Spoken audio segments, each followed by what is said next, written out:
Hello, everyone. Thank you so much for coming today. It's good to see you all here. I also see some new faces in the chat, so thank you so much for coming. Sorry if I seem a little bit stiff today.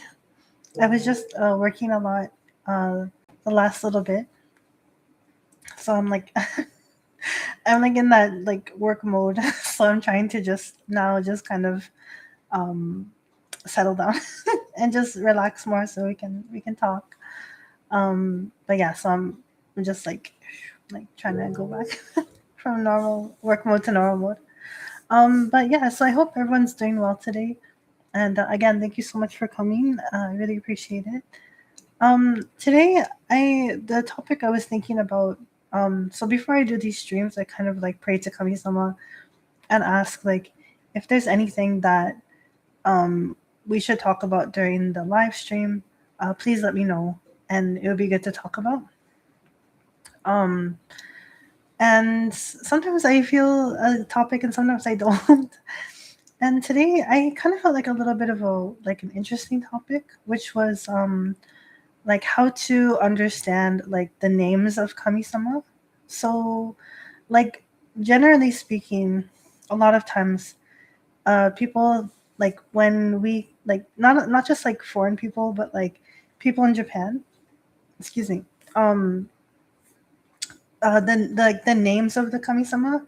First of all, a lot of people in Japan don't actually know the names of many kami-sama.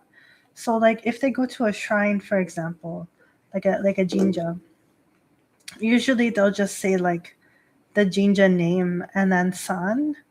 So like for example, like Oinari-san is usually the name that people say like Inari shrines, or like Osua-san for like Sua shrines. And no one really kind of thinks too deeply about like the names, the like full names of the kami-sama enshrined in the jinja. Um, and the reason this is because like I guess especially in modern times there isn't really like an emphasis on like sorry it's a little bit cold. There's a lot not a lot of emphasis on like the specific kami-sama enshrined, but there's more like an emphasis on like the kind of blessings you will receive from going to that particular jinja or that shrine. So like for example, like let's say there's a shrine, for example, I went to a shrine recently, it's called Sakura Jingu. It just means like cherry blossom shrine. And nobody really knows like specifically all the kami-sama enshrined. But they do know that shrine is famous for like giving blessings and like matchmaking or prayers for girls and like beauty and stuff. So everyone just kind of goes there because they associate it with like those blessings, or we call it in Japanese like goshintoku, or like divine virtue. But no one really goes there, like generally speaking, because like certain kami-sama are enshrined there. So that's kind of like a big difference in like Japanese like worship to shrines versus like someone who's coming into Shinto practice through like a faith perspective. Usually like we want to go to a shrine where a specific kami-sama is enshrined because we're close to that kami-sama. And that exists in Japan too.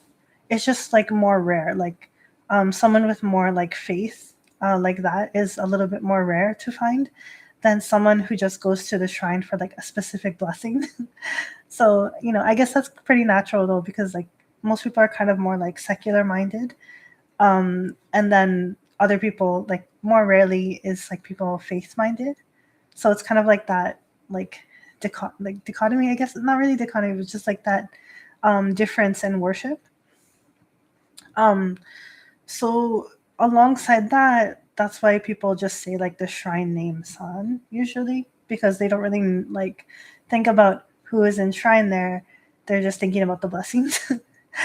And it's also like very complicated because since the Meiji era, um, like the original kami-sama names who were enshrined, they were changed to be kami-sama in the Kojiki. So that means like even if like particular kami-sama were enshrined there, like with their own original names and like identities, after the Meiji era, those names would have been like equated to the closest equivalent to the kami-sama and Kojiki. So that is also like a big like problem in terms of like how we can understand like who is enshrined there. There's actually something my friend wrote today about this, and it kind of like reinforced that it was something that maybe I should talk about today.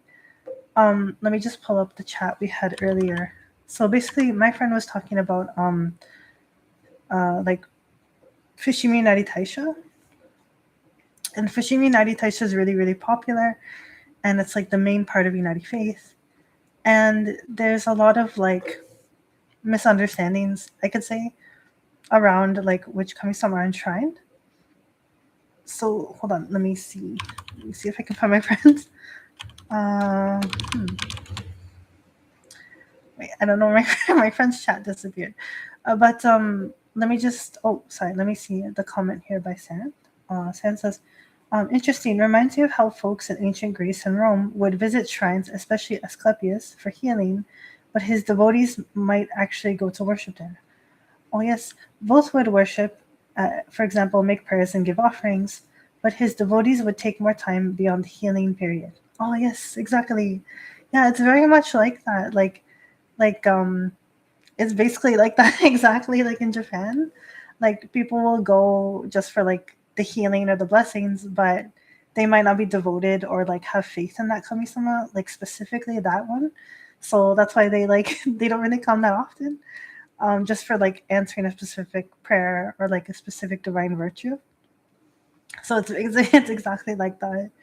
I guess it's like the same like mindset of like, you know, like divine virtue and blessings versus like having faith in the actual like divinity. So it's really interesting. Sorry. Okay, let's see if I can find my friend's chat. But basically we were talking about Fushimi Nai Taisha.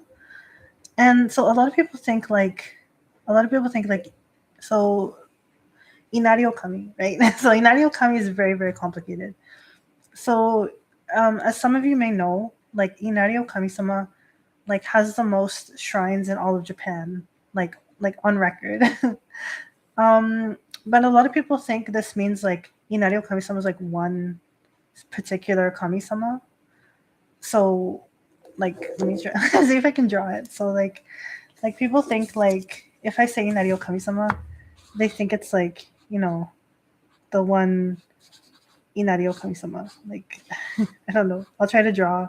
It's either like it's funny too because Inari Okami-sama is either like a woman or sometimes appearing as a man, and you know, like or an old man. So it's like, you know, when I say Inari Okami-sama, they might think like, you know, this kind of either like, you know, the woman kami-sama or the old man kami-sama as just like the one kami-sama. But actually, so Inari Shrine is a mix between a few different like faiths. So there's like the original faith, which is like from Fushimi Inari Taisha, and then there's like fox faith shrines, which are also called Inari shrines. So they're not like worshiping like the spirit of the rice or the spark of life, but they're worshiping like actual fox spirits. And those fox spirit shrines are called Inari shrines. And it's kind of there's kind of like a belief that these fox spirits, even though they're kami-sama on their own, they like serve Inari o kami-sama, so that's why they have like Inari shrines. But it's just really complicated like that because like it'll say like something something Inari shrine, but the enshrined kami-sama is not Inari o kami-sama as in the spark of life, but they're like a fox kami-sama. For example, like Tamama no Mai, or like other like folkloric fox kami-sama, and we call this like fox faith. It's not really Inari faith, but it's like adjacent or like related. So there's like some Inari shrines that they're called Inari, but they're actually like fox faith, fox kami-sama shrines. And then there's some Inari shrines that are actually related to this kamisama called Toyouke Omi Kamisama. And she's like the goddess of like grains. Like you'll often see artwork of her, and she's like holding like a bunch of rice, and she's like she has like all the symbols of like fertility. And she's primarily enshrined at Ise Jingu and Gekku, the outer shrine. And she's like a kamisama of like food and fertility and harvest and rice, of course. And her faith has also been connected to Inari Okami. Like some people call like Toyuke Omikami-sama Inari Okami. So there's like that connection too. So sometimes there'll be like an Inari shrine, but it's actually to Toyuke Omikami-sama. And so like that's also like another distinction of like it's called Inari shrine, but it's not like to Inari Okami as in Ukanomi Tama no Kami-sama, which is like the spark of life, but to Toyouke Omi Kami-sama, who's like this not she's not a spark of life, but she's like a Kami-sama of like harvest and like fertility and so on. So there's also that connection. And then like even on Fushimi Inari Taisha itself, there's if when you go up the mountain, there's like various other shrines there. And these are all to like various different kami-sama. For example, one of the kami-sama I know really well is like Ganriki o Kami-sama, which is like a kami-sama who has the power of like they protect your eyesight and like visions, and like not just like literally but also metaphorically for like seeing like into like future paths and stuff. And Ganriki Okami-sama is also considered an Inari Okami because he's enshrined on Inariyama. So like all the like many Kami-sama on Inariyama are also considered like a part of Inari Okami-sama because they're like all connected. So you can see how this like is getting very complicated very fast. So like it's not as simple as like many people imagine. It's just like the one Kami-sama, but there's like many different Kami-sama connected to the name Inari. And why is this? It's because the word itself, Inari, means to carry rice. So like any Kami-sama like connected to like rice or like harvest or like any that kind of same domain, they can be associated with the name Inari, which is like carrying rice. So like Inari Okami is like the great kami who carries the rice or who is connected to the rice. So that's why it can get really complicated because there's like so many like associations with rice in like Japanese culture and within Shinto. So it's like the variation is like so much. And it's very hard to explain. But most people like on the faith side, like most people who like know Inari Okami-sama as like in the spiritual sense, that's kind of like associated to like a particular like essence, and that essence you could say is like the spirit who's the Goshintai, like their spirit body is Inariyama, which is like Mount Inari. So like in Fushimi Inari Taisha, Inariyama is like the literal body for Inari Okami-sama. So like the Kami-sama who was like first worshipped there and who was originally called like Inari Okami. And actually I think the older name was like Shiregiku Okami, which is like white chrysanthemum Kami-sama. But I'm not too sure. If I'm wrong, please correct me. But there's a long history there at Fushimi Inari Taisha. And then like from this like origin point and the main Inari-sama of Inariyama, this faith kind of grew, and then like other kami-sama got kind of attached to the name Inari because of the rice associations. So it's very complicated like that. But you see this like pattern repeating often across Shinto. So like for example, like Hachime no Kami-sama as well is associated to Emperor Oji. Like basically like if you see a Hachimen shrine, almost like 90% of the time the main enshrined kami-sama is Emperor Oji. But actually, Hachiman O Kami-sama can also be his mother, Empress Jingu. So she's enshrined as well as Hachiman no Kami-sama. And other times as well. And actually, in the first shrine of Hachiman no Kami, the main, like the central enshrined Kami-sama is a Kami-sama called like Himegami-sama, which it's not like her actual name. It just means like a female, like noble spirit. And she is like, some people say like she might be original, like a Kami-sama originally from like Silla or Bakje, like ancient Korea, but like nobody knows. It's like a mystery. And she was she was worshipped there first, and then like Emperor Ojin and Empress Jingu came enshrined with her at the first Hachiman shrine in Japan, which, oh my god, the name is like escaping me now. But yeah, so like they all became enshrined together.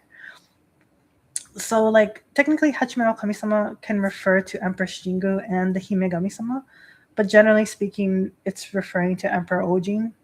So that's also like, that's kind of the same thing where it's like Inari Okami generally refers to the spirit, the divine spirit of Inariyama. And generally this divine spirit is associated to Ukanomitama no Kami-sama.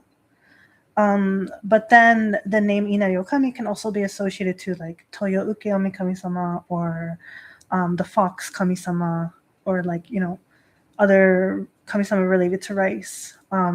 So that's kind of like how it happens a lot of times. And this happens as well, like with so many other Kami-sama. Like I can go on, like also in Suwa faith, like Suwa Daimyojin. It doesn't only refer to like Takeminakata no Okami-sama, which is like the male Kami-sama, but also his wife Yasakatome Hime no Okami-sama. Like together they're Suwa Daimyojin, but generally people think it's only Takeminakata no Kami-sama. So it's like that situation. And like I would say like sometimes I wonder if like as Konko Faith was developing, basically like Tenchi Kan no Kami, it was originally referring to Konjin-sama only, but then Ni Tenchi-sama and Ga Tenchi-sama also got referred to as Tenchi Kan no Kami-sama. And so the three of them were Tenchi Kan no Kami-sama, but basically it was the name for like Konjin-sama. But then it evolved more, and then it was kind of like Tenchi Kan no Kami-sama is like connected to Konjin-sama, but also kind of like a grand, like energy or consciousness of the universe. But there was a point where it was like that traditional like Shinto kind of like understanding where it was like the one name kind of like has a direct association and then like branch associations under that name. So it's kind of interesting like that. And even Amaterasu Omikami-sama, a lot of people think that refers to just like the one goddess. But actually the Amaterasu Omikami-sama is also the same thing. There's like other kami-sama associated with that title, and even some are male gods or kami, like, you know what I mean? Like not goddesses, but like gods, like male kami-sama, not just female ones. The name Amaterasu Omikami-sama. But usually when we hear Amaterasu Omikami-sama, people are thinking of this one kami-sama called Ohirume Muchi no Okami-sama. And Ohirume Muchi no Okami-sama is like the general image we have of like Amaterasu Omikami-sama. But that title is not only for her, it's like can also be used for other kami-sama as well. Because the name Amaterasu just means like shining in heaven. So it's kind of like a general title as well to kind of like Amatsu Kami, like coming in the heavens. But this is not really like as well known as the other ones, especially because like of the Meiji era. Like the reason being is because like the female kami-sama, Ohirume Muchi no kami-sama, like she's like the ancestress of the imperial family, so that's why like there's an emphasis on her as Amaterasu Omikami-sama. But there has been like throughout history other kami-sama identified with the name. So it's like extremely complicated like that. So I kind of like try to think like of the kami names as not really like personal names, but kind of like titles in a way. So it's like, the one who carries rice, or the one who shines in heavens, or the great kami of Sua. Like these are kind of like titles more so than personal names. Whereas like if a kami-sama name has like Hime or like Hiko, or it sounds more like specific. That's kind of more like a personal name of a kami-sama, whereas like the other ones are like Inari Okami, Sua Daimyojin, Hachiman Okami, Amaterasu Omikami. These are kind of more like grander titles. Even Hachiman means like 8 banners, and it's not like literally like 8 banners, but it's referring to like the banners, like the big flags that soldiers would carry in like war. And 8 means like infinite, so it's kind of like the image of like a bunch of soldiers like marching with the banners. It's like giving like a really like powerful like army image. So it's kind of like the great kami of the 8 banners, or like the great kami of the legion. Like it's kind of like that image. So it's really interesting how that happens. It's not really well known, and honestly, again, like it doesn't really, I hate to say it, but it doesn't really matter, because again, like I said, like if most people just go to the shrine for like the blessings and the divine virtue, and they don't really think too deeply about the names or like the identities. But for the people who do think about the names and the identities, like they can kind of feel it beyond the names, the identity of the kami-sama enshrined. Like even if a name is like a certain name on record, the feeling at the shrine can be completely different. So that's kind of like what people with like deeper faith also go off of, not necessarily like the written name. So it's like complex like that. But I hope I could explain it a bit more, because I think it's interesting, and I kind of like to think about it more in depth like that, because it shows just how like diverse the Yalyodas and Okami-sama can be, like how many there really are, and like even we think it's just referring to like a few, but it's actually even these few titles that keep popping up, they're actually referring to like many different kinds of kami-sama. So it's really interesting. Oh, at least it's interesting to me. So, yeah. Oh, let me read the comments. So, silly question for you. Saren says, you are using the word faith quite a bit with regard to worship and a relationship with various kami. Is the use of the word faith like cultist? Example, to give cultist to a god? Oh, the nesting of. Oh, sorry. So that's a good question. Yeah, sorry. So when I say faith, I'm actually like thinking of the word like Shinko in Japanese. Let me see. Let me write it down. So the word Shukyo is the word for like religion. This bottom word here, and like Shukyo is kind of more like a technical term, like a more logistical term. It kind of refers to like an organized, no, not like, it refers to an organized religion, but it also refers to like a legally formalized religion. So like for example, like a shrine, like a jinja is a like independent religious organization, and that is like a shukyo, because it's like a like legally like organized existence. It's not like a folk religion, where there's like no like records or like formalization to it.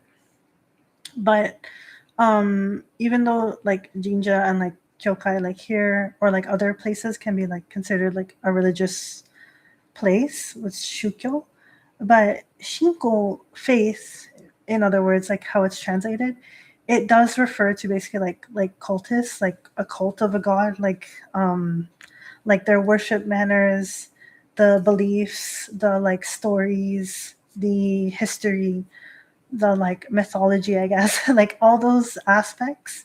That is how I'm using the word faith. It doesn't mean like to have a belief in, like to believe in the existence of. It's not that. It's referring to like the whole, like, again, like you said, like cultists, like how, like, again, like the names of the kamisama worshipped, the ritual styles, the history, the mythology, etc., etc. So, the founding people, the historical figures, that's what like Shinko refers to. Whereas like Shukyo is kind of like the more legal religious sense. Yeah, I don't think there's another term really that we kind of use often, but yeah, so yeah, that's kind of what I'm referring to. And then sometimes I'll say faith in regard, like when the word faith is also used, like in Japanese context, it also means like, again, not to like believe in the existence of, but to have like trust in. So like if someone says like I have faith in like Amaterasu Mikami-sama, it doesn't mean like necessarily like believing in the existence of her, but like having trust in her. So that's kind of all the other nuance. So yeah, if I could explain. Santos says the nesting of names in kami reminds me of Haiti and heathenry. They are poetic bynames, aliases, and synonyms. For example, Osen is also known as a Yigir, the terrible, and Runatir, god of the runes. Oh, yes, exactly. So, like, exactly, like those titles could not only be referring to Osen, but also like other gods. It's kind of like similar like that in Shinto, but yeah, so it's interesting. But thank you so much. Also, hi, Brisan, welcome. Santal says, thank you for going over the difference between Shinko and Shukyo. Ah, yes, that makes a lot of sense. Oh, yes, exactly. Thank you so much. Yeah, yeah, that's how they're romanized. Oh, sorry, but yeah, I'm happy to explain. Yeah, before Meiji, basically there wasn't really like. Sorry, I keep saying before Meiji because, for context, in the Meiji era, that they did it like a complete religious reform, reorganization. So many old traditions changed in that time and became more kind of like more, I wouldn't say like westernized, but not in like practice, but in like organization. So like the way like shrines and the faiths, like the cults were organized, became more like Western style in the Meiji era, and a lot of it, like old folk traditions were also like kind of, how do I say it, like regulated. Regulated, I think is a good word, where like they kind of like, again, like they had all these regulations and you had rules, and like it has to be this way, and that was what was happening in the Meiji era. So before Meiji, like there wasn't this like rigidity, um within faith. Like there was like organization. Like I'm not saying there wasn't organization, because there was like schools of Shinto and like ritual manners, and like, how do I say this, like, for example, there was like the Hake Shinto house, a Shirakawa house. Hake Shirakawa was the same house. And then there was like the Yoshida Shinto. There was like various schools. Like it was like organized, right? But it wasn't like in the Western sense kind of like organization. Like, so like everything changed. And basically these schools, and before Meiji, they existed to make sure that, like, first of all, the kamisama you were worshiping was like real. Like they weren't like a fake kamisama, or like a tanuki, like, you know what I mean, like a spirit that was like fooling people into pretending it was a kamisama. Like they kind of like had this set of like ways to see if it was like a legitimate kamisama. And then if it was, then they would train a representative to like authorize them to like do rituals for this kamisama in like the traditional way from like way back since like ancient times. And then this person would have the authority to like train others. So it was kind of like there was like structure and organization and like ways to make things legitimate, but it wasn't as like super rigid. Like it had to be like kamisama to kojiki, or like, like all the kind of new rules. So it was interesting like that back then. Oh, hi Seth, welcome, and don't worry. Yes, thank you. I really appreciate you guys coming. Like, I know you're like, sorry I'm late, but please don't feel sorry. Like, I'm just really thankful you're here, and I appreciate it a lot. But yeah, so it's like that's like a really complicated history, and it's a lot. So, for example, like, so I guess I can get into it a little bit here too because it relates to the kami names thing. So, as I mentioned earlier in the stream, like before the Meiji era, there was like different kami names at different shrines, and some of these were like Buddhist influenced names, like mixed with Buddhism, and some of them were like names from like thousands of years ago. But in the Meiji era, there was this like rule that you had to use like the kamisama enshrined had to be a kamisama in the Kojiki. So like they had to like find an equivalent of the closest matching kamisama. So going back to the Fushimi Inari Taisha example, the closest kamisama in the Kojiki to the kamisama of Inariyama, who was like the spark of life, was Ukanomitama no kamisama, who's like a kamisama of like, they're like a kamisama of like the spirit of food, but food gives life to people, and it's like, you know, the same like imagery of like life-giving, fertility.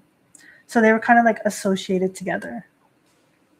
And the other like peaks of Inariyama, like there's three main Inari kami, and they were also associated to like kamisama of the Kujiki, which is like Saratehika o Kamisama and Ameno Uzume no Mikoto sama.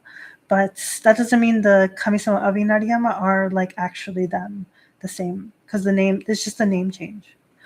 Another example of this is like in Konko Faith. Before the Meiji emperor like said like, oh, you can be Kyoha Shinto, or like not, he said not that you could be, but like he said that this faith is like able to become a Kyoha Shinto if they accept.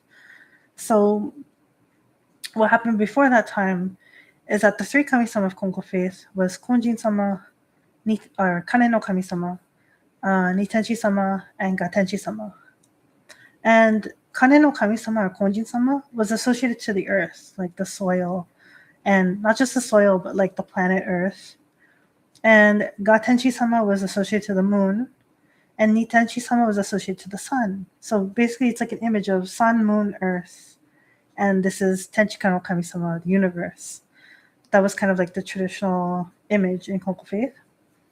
And so when like this decree came, the government basically said you have to like change the name of like Kane no Kami-sama, Nitenchi-sama, and Gatenchi-sama if you want to keep your like worship hall to them. And you have to change it to a jinja. Like you can't do the toritsugi thing. Like you have to change it to just a regular like government jinja.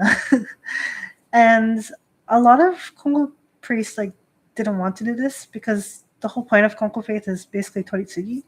So like just turning into a jinja is kind of like, well, like it's okay, but the whole point of the faith is to do toritsugi. So a lot of them refused, and then they had to close down, and it was a big thing before Konkokyo got to become Kyoha Shinto. But some Hiromai did convert, and there's an example of this in Kyoto. I think it's Kane no Jinja. There's a shrine in Kyoto, and that used to be a Konko shrine. But they changed the names. So like Nitenchi-sama became Amaterasu Omikami-sama because they're both the sun. They're both connected to the sun. And Gatenchi-sama became Tsukiyomi no Mikoto-sama because they're both the moon. And Kana no Kami-sama became this Kami-sama called Kana Yamahiko no Mikoto-sama, who is a Kami-sama related to metals and metalsmithing and like mountains. And it kind of fit too because his name has like the Kane, like the gold kanji in his name. So it kind of fit because like Konjin-sama is like connected to the metal element in Onyodo, and he's like the gold kami-sama. And like, so they kind of had like a connection. But Kanayama Hiko no Mikoto-sama is not Konjin-sama, right? So, and Nitenchi-sama is not Amaterasu Omikami-sama. But officially in that shrine, like on the paper, because of the Meiji era, the enshrined kami-sama are Amaterasu no Kami-sama, Tsukiyomi no Mikoto-sama, and Kanayama Hiko no Mikoto-sama. But when I went there personally, I kind of felt like it was still like Nitenchi-sama, Gatenchi-sama, and Kane no Kami-sama, Konjin-sama. And like, I don't know, I didn't feel like just because the names are changed that like the Kami-sama changed. So and I was probably like, then there's probably like many jinja where this is the case, where like there's the Kami-sama written down as the name like this, but then they're actually like an ancient older Kami-sama. So it's very interesting. And yes, it's very fascinating, this shrine. I got to go once in Kyoto, and I actually really liked it because even though it's not a Konko Hiroma anymore, I did like it because it still felt like it. And it also the fact that like to get like Juyohin there, like the sacred items, it was actually like a pay as you can. Like, I don't know explain it, but there was like basically there was no staff and there was no like price on the Juyohin, like price as in like a recommended donation amount. But there was like a donation box, and it was like just like give what you can and then take what you need. And I was like, oh, that's really cool. That's like pretty Konko vibes. Because like, Tenchikara no Kami-sama said, like, the reason that we don't have amulets and Juyohin here, first of all, is because like Kami-sama is everywhere, so you don't need like an Ofuda to call to them. But second of all is because like Tenchikara no Kami-sama didn't want people to feel like they had to pay money in order to receive blessings. They wanted everyone to feel like they could receive blessings even if they were really poor. So that's why Kami-sama is like at this place of worship, where we do toritsuki towards me, towards Tenchikara no Kami-sama, I would prefer that we don't have a system where people have to pay for blessings or amulets. It should be like a donation that they can give a reasonable amount within their budget. And like, it's more nuanced. And so I felt like this shrine kept that nuance, which I really liked, because it just like you could just pay as like you could offer. And of course, like I offered like 1,000 yen because that's like the usual cost, for these things. But of course, like if someone was like poor or they didn't have the money, they could still receive the sacred items. I really like that. And oh, sorry. Wait, let me read the comments. Sorry. Hello everyone, welcome. Thank you for coming, and welcome Terrence, and welcome. Thank you so much for coming. And Avery-san, yes. So the jinja is named. I think it's. Wait, let me look it up. I think it's called Kane Jinja in Kyoto, maybe. Wait, let me check. Sorry, I'm checking on YouTube.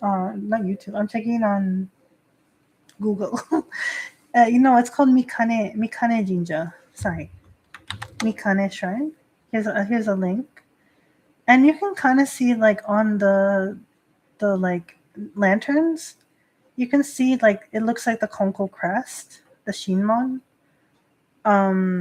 Yeah. So so that's still like the same thing. Oh, it's actually the shrine has an English page and there is a history. So the history says like here, the origins of Mikane Shrine. Initially, the three deities were worshipped on private property. So that was probably the Konko Hiromai. However, as the shrine received a constant stream of visitors and more people was to worship, a new shrine was constructed in 1883, Meiji 16. Oh, so like, yeah, the Meiji era. With supporting contributions from the local residents, the shrine was then renovated to its current form. Yeah, so they probably, like, as far as I know, like, this is a really nice description because it doesn't go into, like, the Meiji government, like, saying bad, like, anything bad about the Meiji government or the emperor.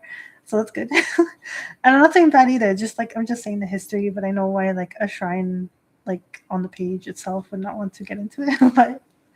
but yeah, so they had to make the decision, like, do you want to keep this worship hall in line with the new regulations, or do you want to, like, close it and like just not do this? So yeah, in this case they chose like to keep it as a jinja, so it's very interesting. Just trying to read here, like anything else on the page. But nothing special. But yeah, it's really cool. I love this shrine too. It's really nice. I wonder if the Japanese says anything about it. Sorry, I'm like going deep into this page. I don't think there's anything in particular. Probably. I don't know. Well, I'll figure it out later. I'll read through it later. There's a lot of information in Japanese, but yeah, it's really interesting. But yeah, so anyway, that happened in the Meiji era, and so a lot of shrines had to change their name. So it's really interesting. And I did want to find what my friend wrote too. I'm just trying to find this. Sorry, I'm like, I should just.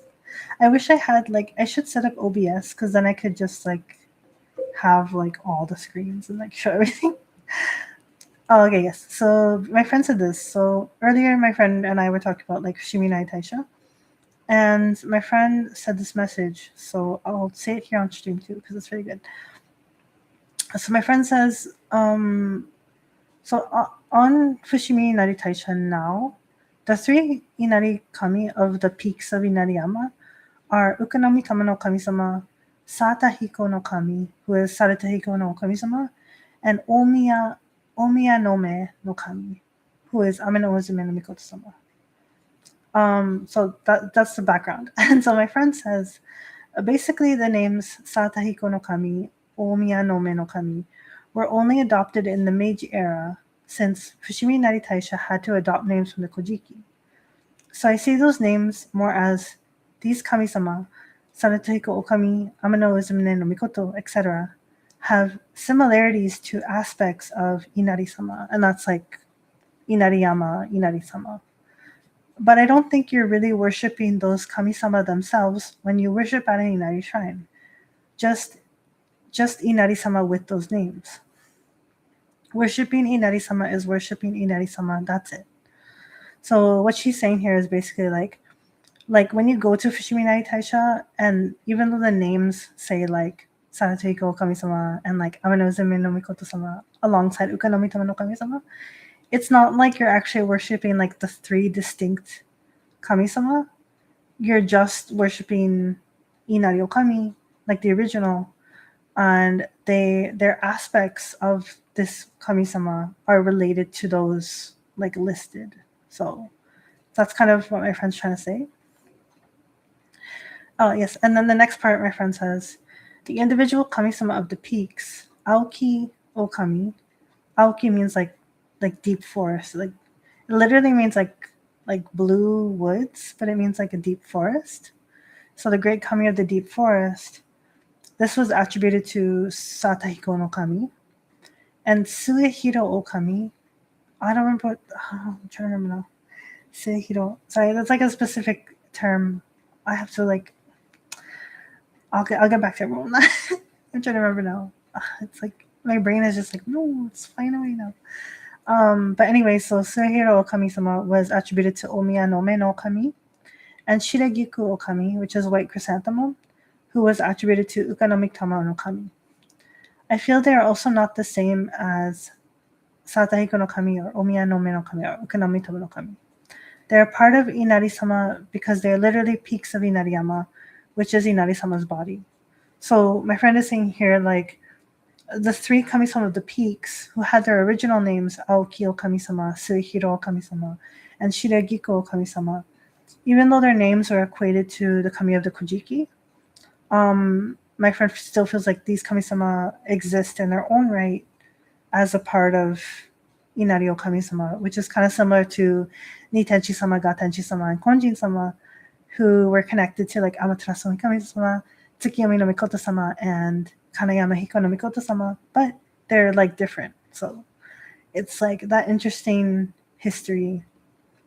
And yeah, that's what I wanted to share because there's like that same history at Fushimi Inari Taisha and within Inari Faith.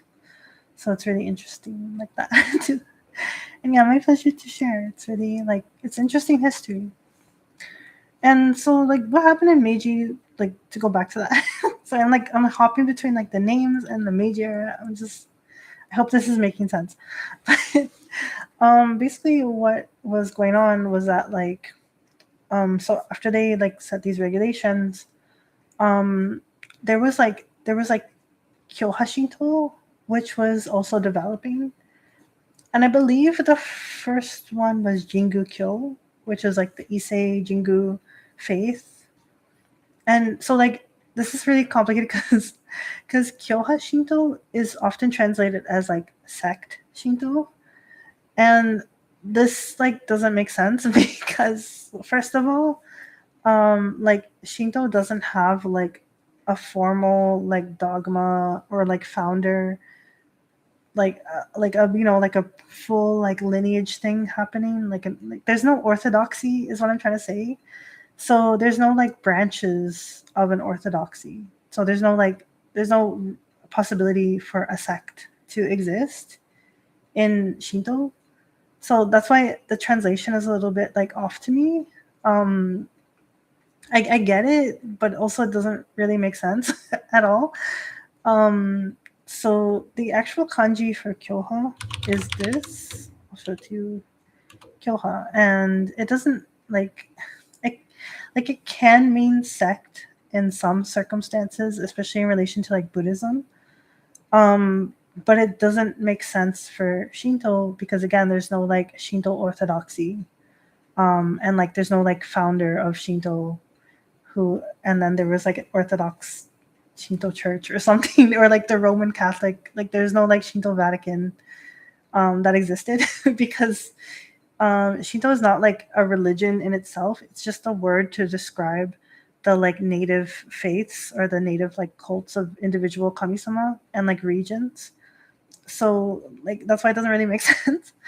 I'm laughing because like it's just so funny because like I know a lot of people think that there is like some kind of like orthodoxy, I guess, but that never really existed. So like what was okay for one kamisama was like not okay for another. It like really depended on the individual kamisama and like the individual regions. There was no like this is like the way of like Shinto. And that's why people say like Shinto is not a religion in the sense of like there's no like founder and like authority like in the grand sense of like a Vatican or something. Because the name or like the word Shinto itself just means the way of the kami, and it's referring to the collective of various like cults or faiths of individual kami-sama. So that's kind of like what I mean. So that being said, I don't really like the translation personally of sect because I feel like it's like implying that there was a system when there's not. And also the word kyoha. So we see the two kanji here. The first one is kyo, which is like teaching. This one. And the second one is this is kyo. It means like teach. Like literally just like it's not a religious teaching, it's just like to teach. Like in Japanese teacher, like a school teacher is kyoshi, which means like a person who teaches. So, and then the second one is a little bit more complicated. It kind of refers to like, let me see if I can like not botch this explanation because it's complicated. But this kanji kind of means like, let's see, let me see here. I'm like looking it up just because I want to make sure. Yeah. So in Japanese, it basically means like a faction or like a wing or like a group. I think faction kind of works. It sounds kind of weird though. I don't know. like a branch, I guess a branch or like so like a teaching branch or like a teaching group of Shinto as a whole.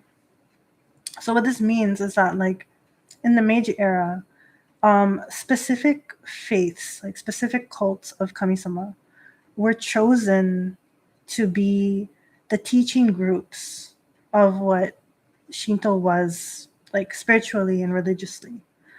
Because the Meiji era was making most of the shrines under the state, under the government. So all the shrines were like as part of the Meiji government. They were like government property and more like secularized as like public buildings, not like private religious institutions, but like public government buildings, kind of like, I don't know, like like a government office, I guess, but it's a shrine. Like it was kind of like that. So like it wasn't like it was trying to like remove the like private organization of shrines, especially removing the power from like shrine families and putting more power of the government towards the shrines, because the Meiji government was kind of building up the image like towards the divine right of the emperor in that time, and the divinity of the emperor in that time, and then it kind of extended into like the end till the end of World War II. So the shrines became more like political, like places of like the government image of the state of the country, rather than private individual religious practice, if that makes sense.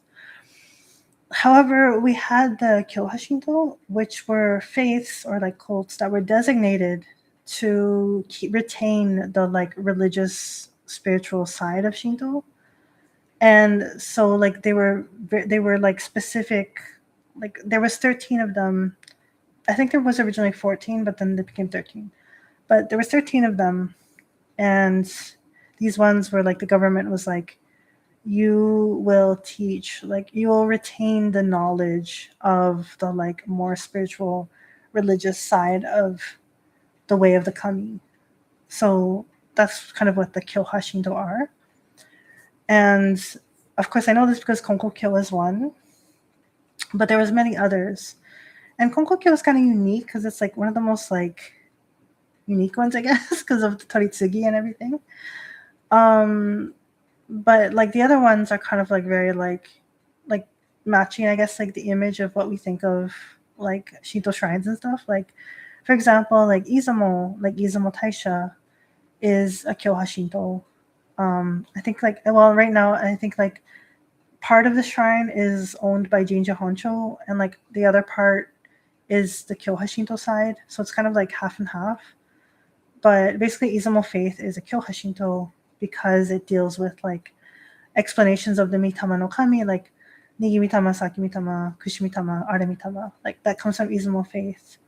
And a lot of other religious aspects, like for example, all the Kami-sama meeting at Izumo Taisha and the rituals that involves, as well as Okuni no Shio Kami-sama being said to be the leader of like the spiritual matters of the Kami. So Izumo is like very important for this. I think they were one of the first Kyoha Shinto actually, because of their connection to like the spiritual side, the religious side of Shinto. And then we have there's a lot of like mountain faiths. So like faiths that were connected to worshiping Kami-sama of the mountain, or like Fuji-san, like Konohara Sake Hime no Kami-sama, like Mount Fuji. And like those related faiths were also Kyoha Shinto, because that was like a big part of kami worship was like around the mountains, because of course Japan has a lot of mountains. So that was also like considered, many of those faiths were considered Kyoha Shinto because they retained those spiritual traditions. So that's kind of like where it comes from. And so that's why I don't like the word, like, again, like I don't really like the word sect, because it doesn't make sense in the historical context or even the modern understanding of how, sorry, not just the modern understanding, but even from ancient times. Like it just doesn't really like have an accurate description of what it is. And so everyone might be asking, like, so where does Ginga Honcho come in? So as we know, I think I've explained many times before, but after World War II ended, and then, you know, the whole thing happened, and, you know, the Meiji government and the rule of the emperor kind of had to become more like secularized and like kind of like changed. There's a lot of changes. So just long story short, a lot of the shrines that were under the government, they were under the jurisdiction of the government, but now they had no jurisdiction, and like the previous organization had kind of fallen apart. So what were the shrines to do? So what happened was that a bunch of like various groups, like I'm like completely simplifying this just because it's a live stream. But if you're interested in learning more, I recommend to read more like proper articles and like research because I'm just like casually explaining this, but it's weirdly complicated. But basically, like various groups kind of came together. I think one of them was like the Jingu Hosaikai. So like basically like the Issei Jingu faith, like what was originally like a Kyoha Shinto, but then they kind of became their own faith. They came together alongside some other groups connected to the government, but not the government. And they formed like Ginga Honcho in order to support the organization of these shrines that were under the Meiji government and like the government till World War II. So Ginga Honcho formed in about like 1946, I want to say 1940. I don't think it was 45. It was either 45 or 46. Was when Ginga Honcho was formed, and then all the shrines that were kind of more like related to the state or the government were like joined into Ginga Honcho, but as like not like under their control necessarily. Because I believe each jinja under them is their own individual religious organization, like registered with the government and everything. And they're private religious institutions. They're not like government ones, of course. So that's like the difference, right? So it's like it's kind of more like a support network and like organization to kind of keep them together. But it's not like Ginja Honcho controls them necessarily. It's kind of like it's a little bit like complicated like that. And the same thing too, like a lot of people think like the head shrine controls all the other branch shrines, but it's not like that in Japan. Like in Japan, all the shrines, so even if a shrine is a branch from a bigger one, all of them are independent religious organizations registered with the government. So it's like a church, registering with the government. We are the like I don't know Presbyterian Church of something, and it's like registered, and you like report your finances to the government, etc. And so you're like, so this is my income, and then this is the budget, etc. Like all of the shrines do that individually. Even in Kyoha Shinto, like in Konko too, like our shrine here is like a baby shrine. Like our parent shrine is Shiba Kyokai in Tokyo, like officially, because like the founder of this shrine was a disciple of Shiba Kyokai. So he met Konko Kyo and Shiba Kyokai, and then he founded Yokosuka Kyokai. But that doesn't mean like Shiba Kyokai, Shiba Shrine controls Yokosuka Kyokai or Yokosuka Shrine.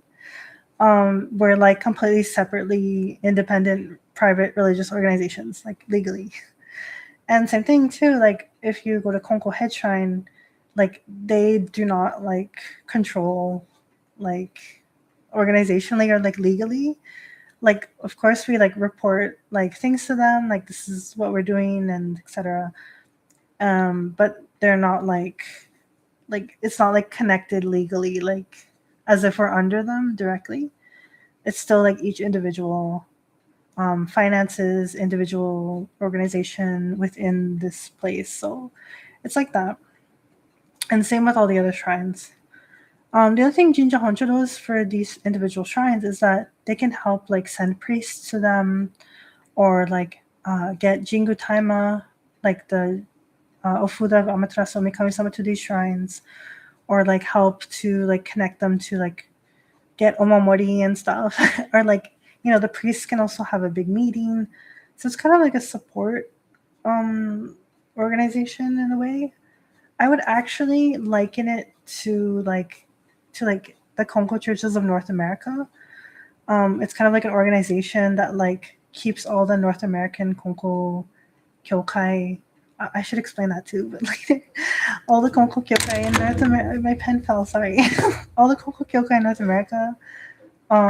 It helps keep them like together and like organize. Like they have meetings to see what's up at the other kyokai, and they like have gatherings and events, and so that's what it is. It's not like a Shinto Vatican or like or like the Orthodox Church or anything.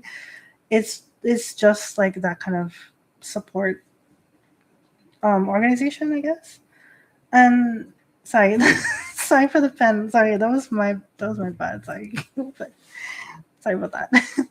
But thank you. But yeah, so it's pretty interesting. Like a lot of people think, like a lot of people overseas think, like Ginga Honcho is like the Shinto Vatican. Like they control everything, and if you're not like in Ginga Honcho, then it's like you're like fringe.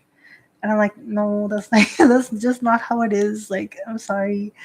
Like I respect the work they put in and the support they give to shrines, but I just feel like the reality of how it is like existing in Japan should be explained properly. That's all I'm trying to say. And even then, like not all shrines are part of Jinja Honcho. So like, and they're not part of Kyoha Shinto either. So like after World War II ended, now shrines have a choice. They don't have to stay a part of an organization or like Jinja Honcho. They can just be independent. So, like for example, Fushimi Inari Taisha, it's completely independent. Like it's not Kyoha Shinto, it's not part of Jinja Honcho. It's just Fushimi Inari Taisha. It's like its own thing. And Tsurugaoka Hachimangu in Kamakura, it's very close to me. It's also like its own thing. Like they do everything by themselves. They do their own events and organizations. They're not part of any like other organization or committee or anything. So that also exists. So it's like, again, like that too. It's like important to recognize that, like, yes, while these like organization places exist, not all shrines or things like, you know what I mean, like things as in like, not all shrines or priests or Shinto religious bodies will be connected to Jinja Honcho. It's not like the Shinto orthodoxy Vatican and then everything else is fringe. It's not like that. It's literally just like from this history and then everything kind of branched out and did their own thing, and now it's kind of messy, but it's good because it's kind of going back to the old ways before Meiji era, like in the Edo period more. It's kind of reflecting that more. So I kind of like it. And I think it's pretty good to have that freedom more for each individual shrine. I think it's important to have that, especially because again, like each shrine has their own rituals, their own kami-sama, their own history, their own regional practices. So it's kind of like a folly to expect them all to like conform in a particular way. So I'm glad that like each individual shrine and faith can do their own practices more freely. So I think that's really good. I'm trying to think what I was gonna say next. I wanted to say something I can't remember now. But just really quick about like kyokai and like church and stuff. So Kyoha Shinto, or in Shinto in general, um, the place of like worship can be sometimes, not always, but can be called a kyokai. And a kyokai is spelled like this. Sorry. It means teaching again, and kai means like a community or like a gathering.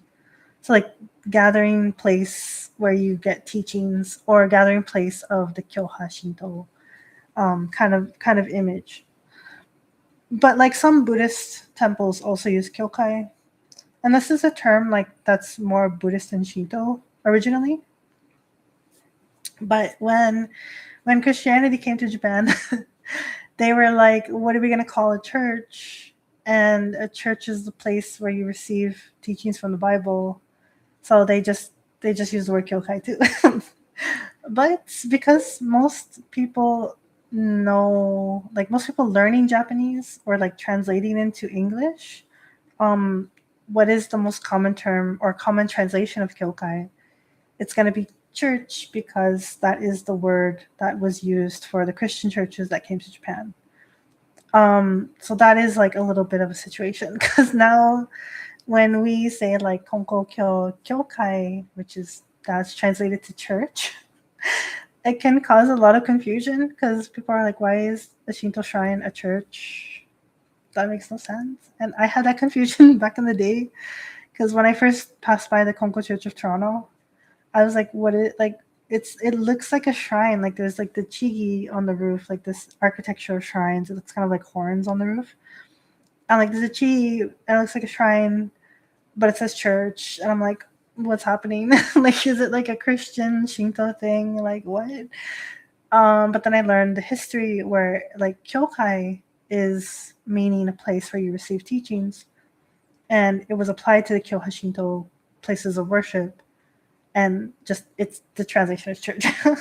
So, and that's honestly sometimes like in America, you might see like Buddhist church or something like that, and you're like, why is Buddhist church? It's because it was more likely than not a kyokai originally, and then it was just like the official translation of kyokai is church. So that's the only reason it's like that.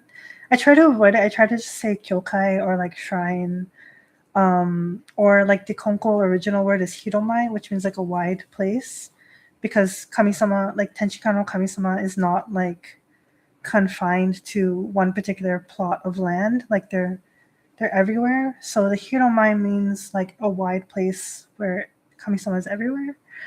So I like hiromai too, but that's like a very specific Konko thing. So I just try to use like kyokai or shrine. I use shrine because like not as a translation of jinja, but as like a holy enclosed space. And it kind of, it kind of gives the same image, because when you say shrine, people automatically think of Shinto shrine, and like that's what this looks like. So that's why I use it too. But that's my reasoning. I understand like not everyone likes to use it, or maybe it's not most accurate. I understand completely. That's just like my kind of thought process. So, and I kind of I adapt to, like, I respect other people's like choices and how they want to say it, because it's complicated. Like there's no real answer, because it's a culture. It's not just like a translation thing. It's like a whole cultural, like it's like the whole cultural thing you gotta like bring over. It's like really complicated to explain.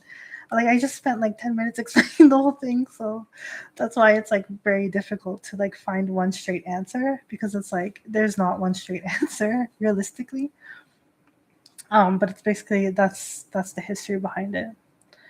Yeah, and there's like other places called kyokai that you never think that they would be called kyokai, but they are.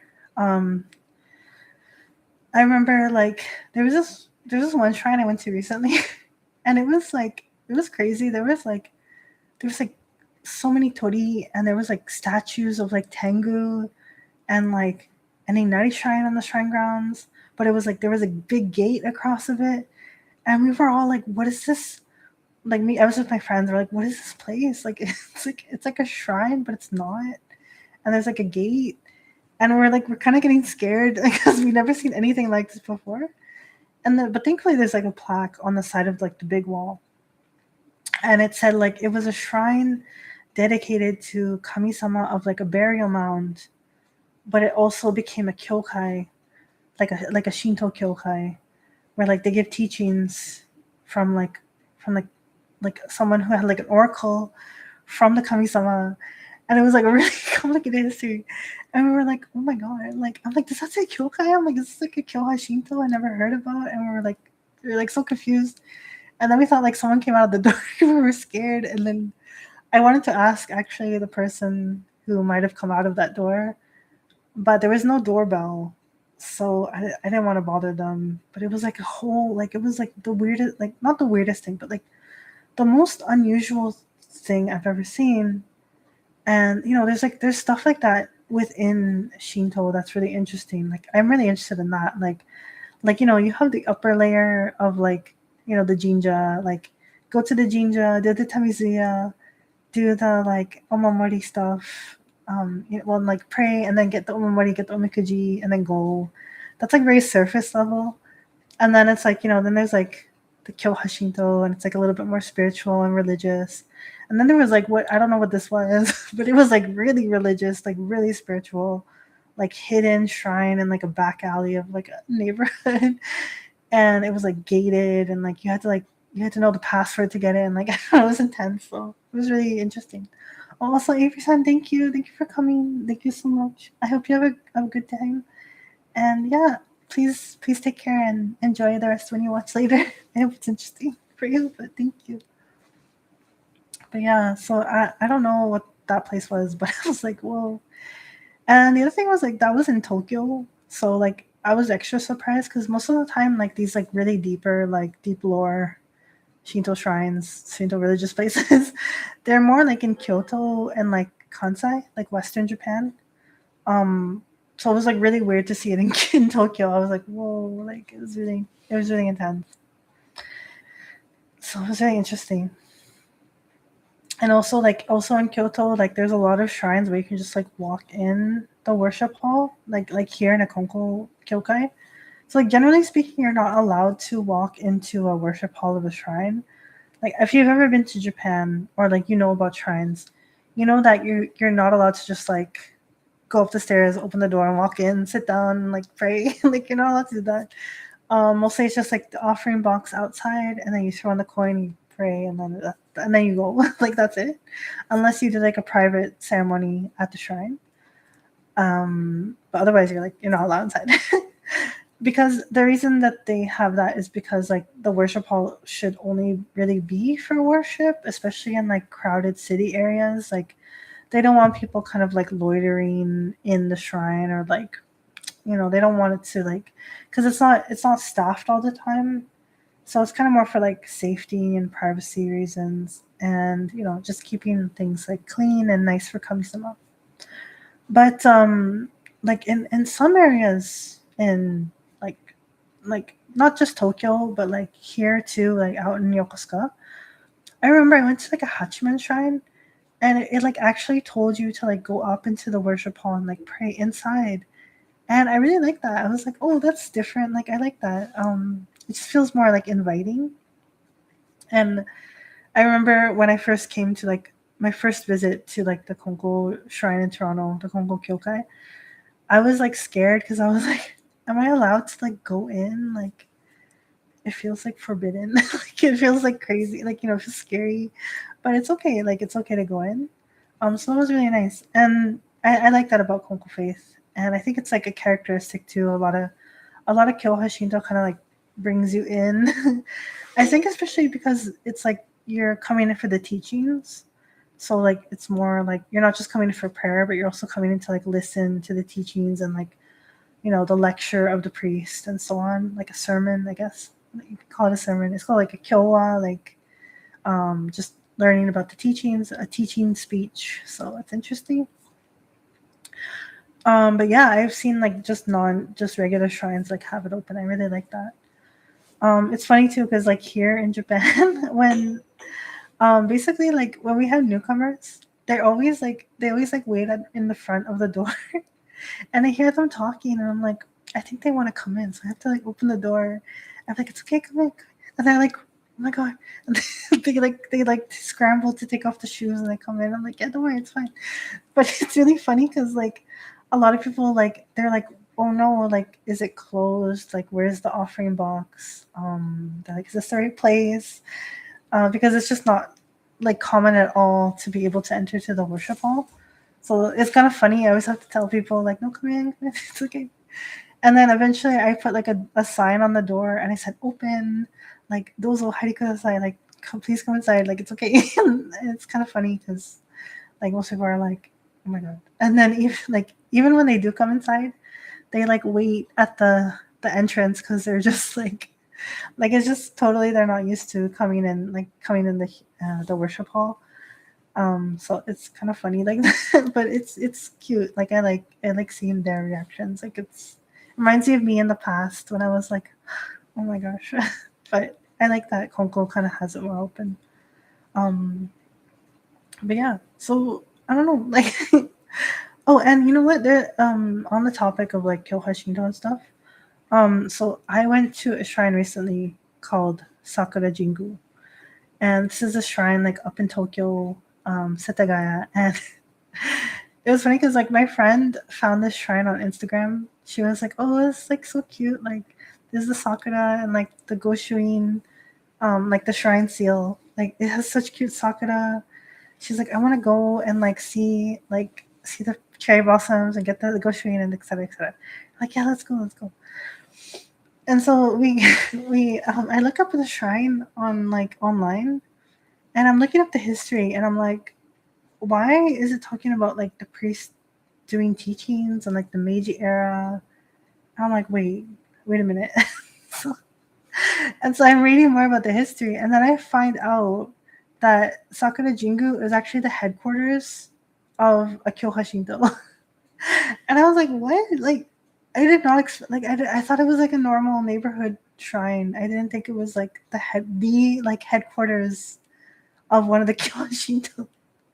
And I was like so shocked because like it's like hidden like in plain sight. Cause like it just like on the outside it's just like, oh no, we're just like a regular shrine. Doesn't say anything about Kyoha Shinto. But then like you go on the website and you like click on the history and then it explains it and I'm like, oh my gosh, like that's crazy. And then so I was like, oh my god, I love this. Like I want to learn more. But like they really kind of just like they kind of keep it like more on the down low because like I think because like nobody knows what Kyohashito is in the modern time. I'm sorry, but it's true. Like if I say like it's kind of changing now, but like for most people, if you say like Kyohashito, they're like, what's Kyohashito? Like what? Like they don't really know what it is unless they like research or like they have been in university to study Shinto. Like they won't really like the average person won't know. So probably to avoid like more confusion, they just like keep it like the shrine name Sakura Jingu. But then they like for people who know, like for people in the know, they can like, practice the Kyoha Shinto there and like hear the teachings. And I was like, I was like, oh my god. So I want to go back and I want to like talk to the priest like, I'm Konko, like I heard it was like your Kyoha Shinto, kind of like I kind of want to ask them. I'm shy, but I want to ask them. And I wouldn't even be surprised if like maybe not all the staff members know, so I have to find like the right person to talk about it. Otherwise I'll look crazy. So it's like, because most of the people working at shrines are just like average person, like part-timers, like they won't really like know the deep lore. So I was really curious though. Actually, let me look it up. Sorry, I am because it's like a let me see if I can find it. Sorry. But yeah, on the website it actually says wait, it says like I can't read this kanji like properly. Sorry, wait. I'm so silly. Hold on, wait. Yomikata. Sorry, I'm checking the proper because I know how to read it, but I know it's not gonna be like I have to make sure that it's like the right way. Okay, yeah. Wait. Sorry, I'm just checking. This is so embarrassing all the time on live. Um, okay, yes. So I'm right. Sorry, this is so embarrassing. Okay, so because sometimes there's a different way to read it. Maybe not. Maybe I'm misunderstanding something, but I'm sorry. I'm still studying kanji. But anyways, so here's the website of Sakura Jingu. You can see sakurajingu.net. And at the top it says Kodai Shinto, like ancient era Shinto Sakura Jingu. And then like it looks pretty normal on the website. But then if you click on where is it? Sorry. Guji to Manabu. No, that's the blog of the head priest. Which is interesting because he has like a blog. Oh my god. Yes. Yeah. I'm comforted by the fact that you live in Japan, still get puzzled by the kanji usage, to be honest. Thank you. Yeah. It's really hazukashi, like it's very embarrassing, but like I'm never sure with like Shinto stuff because like I think it's like read this way, and then they're like, no, actually this is like a special way to read it, and you got it completely wrong, and I'm like, okay. So there's like a kamisama called like Watasumi o Kamisama, and like Watatsumi. Oh my gosh! Hold on, let me see if I can read this. And they're like, basically like, okay, so this kanji here, it looks like umi kami, which means like sea kami, but that's not how you read it. You read it like Watatsumi, just Watatsumi, and I'm just like, okay, like sorry, I don't like. Oh my god, I'm such a bomb. Like I don't know how to read. And this is another kanji. It looks like dai, like great, and wa, which is harmony, but you read it as Yamato. It's completely like, no, it's just like you have to know the combination. So yeah, there's a lot of like special religious terms for kanji. Yeah, so thank you for being patient with me. I'm sorry, I'm like really embarrassing myself right now, but I will study harder and remember properly and not like panic on stream on video, because I do that a lot. But I'll do better. So yeah. But here we go. Okay, so then you go on the site and you kind of like look into the more like deeper history, and you get to this page, and it talks about like the history, and it says here like, hold on, I'll show you guys. Kaminari no, yeah. So like the founding of Sakura Jingu. Um, so on May 15, 1882, I'm gonna drag this down. Wait, sorry. Oh my god. Oh, sorry, Vadim-san. Okay, Vadim-san already read it. Okay, sorry, Vadim-san. Let me read your comment. To be honest, Sakura Jingu's story makes me feel sad. I definitely don't want Konko to lean more into that Shinto when people don't think about kami. His wishing guidance for people and only think about cute fun stuff. Oh no.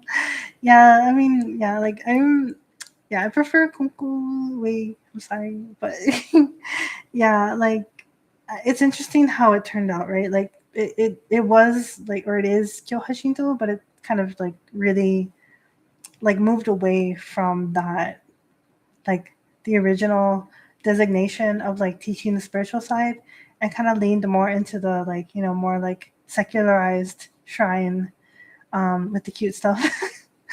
And I like the cute stuff, but religiously speaking, like spiritually speaking, I prefer Konko style because I really like to feel kami-sama more. So yeah, I really don't want Konko to like go into that way. And of course, like I guess you need a balance, right? But I think it's comfy now. Like I think Konko is in a comfy spot.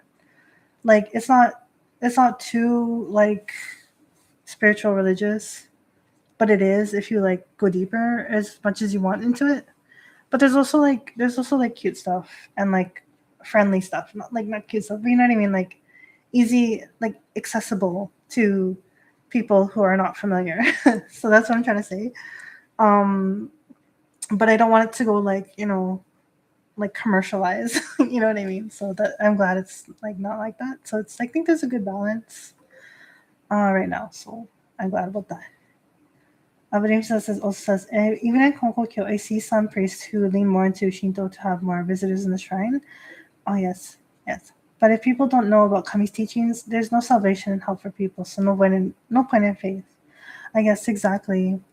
Like, I get it, but like for me personally, like that's why I like to keep like Konkokyo in the name, like to show people that like it is Konko Faith. Like I don't want to like change the name to make it more like acceptable, I guess. So like for example, like Kyokai, right? Like Konko Kyo Yokosuka Kyokai. That's like the formal name of this shrine. And people like will not immediately assume this is a shrine. They'll be like, what is Konko Kyo? What? They're like, they don't know.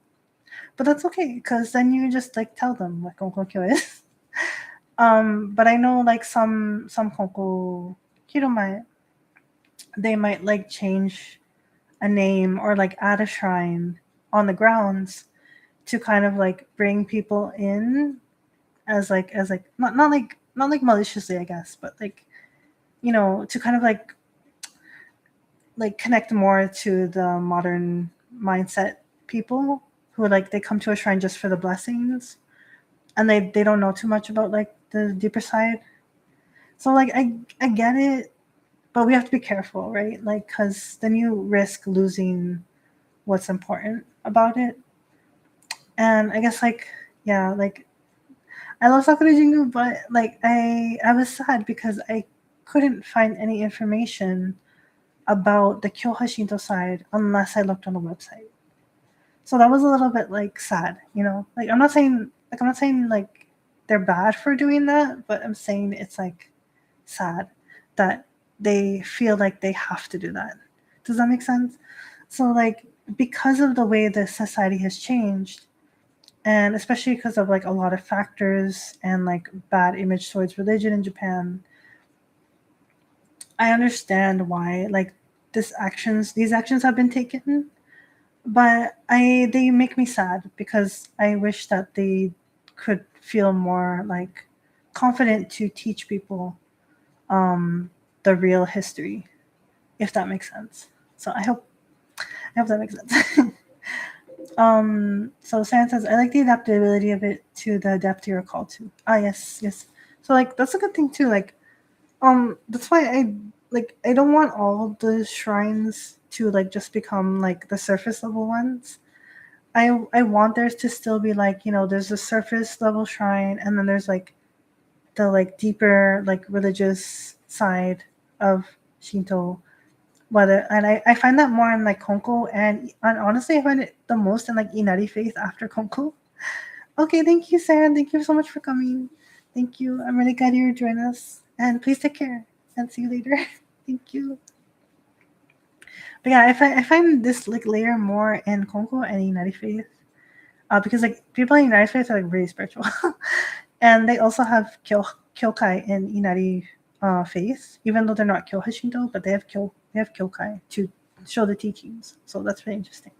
And then there's like the super deep lore, like the hidden shrine, like Abino Seime is like hidden deep, like Jujutsu shrine is somewhere. No, I'm joking. But like there's like those kinds of shrines that like I have no idea about, but they're like really deep lore. So it's good that there's like different layers, but like if they all just become like surface level Jinja, that would be kind of sad, So I did get like really sad when I found out like when I went there and I'm like, there's no one to talk to about the Kyoha at the shrine. I was like, oh, it's kind of sad. So I was like, yeah. So yeah. Let me read the. I'll read the history of Sakura Jingu really quick. I'll try to summarize it. So basically, like in May 1882, the founder basically like he wanted to keep the tradition that has been passed down since the Kamiyo, which is like the age of the Kami. So he didn't want like the old ways to be lost. So he asked permission from the Emperor Meiji, and he established one of the 13 Kyohashito. And the name was sorry, wait, let me, because I tried to pronounce it, but sorry, give me see here. It was called.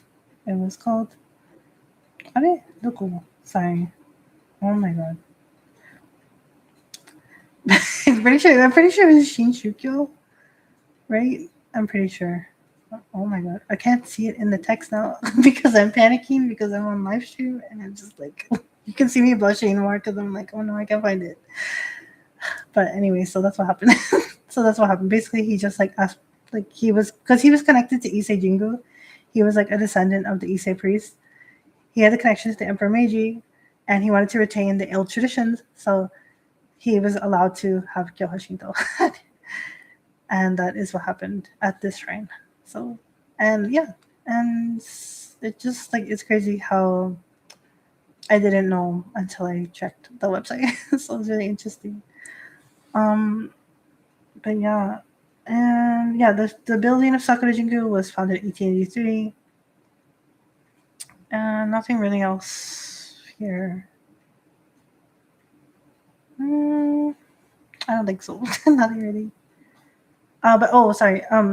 This is really important. But the priest who founded this shrine in the Kyoho Shinto, he was a descendant of the head.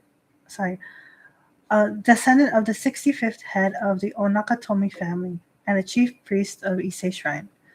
And the Onakatomi family, their ancestor was said to be Ame no Koyane no Mikoto-sama, who was like, he was like the kami-sama of like prayers and like language, and he was like in the myth of like the heavenly rock cave. So like he was like, really connected kami-sama to the imperial family and the imperial line.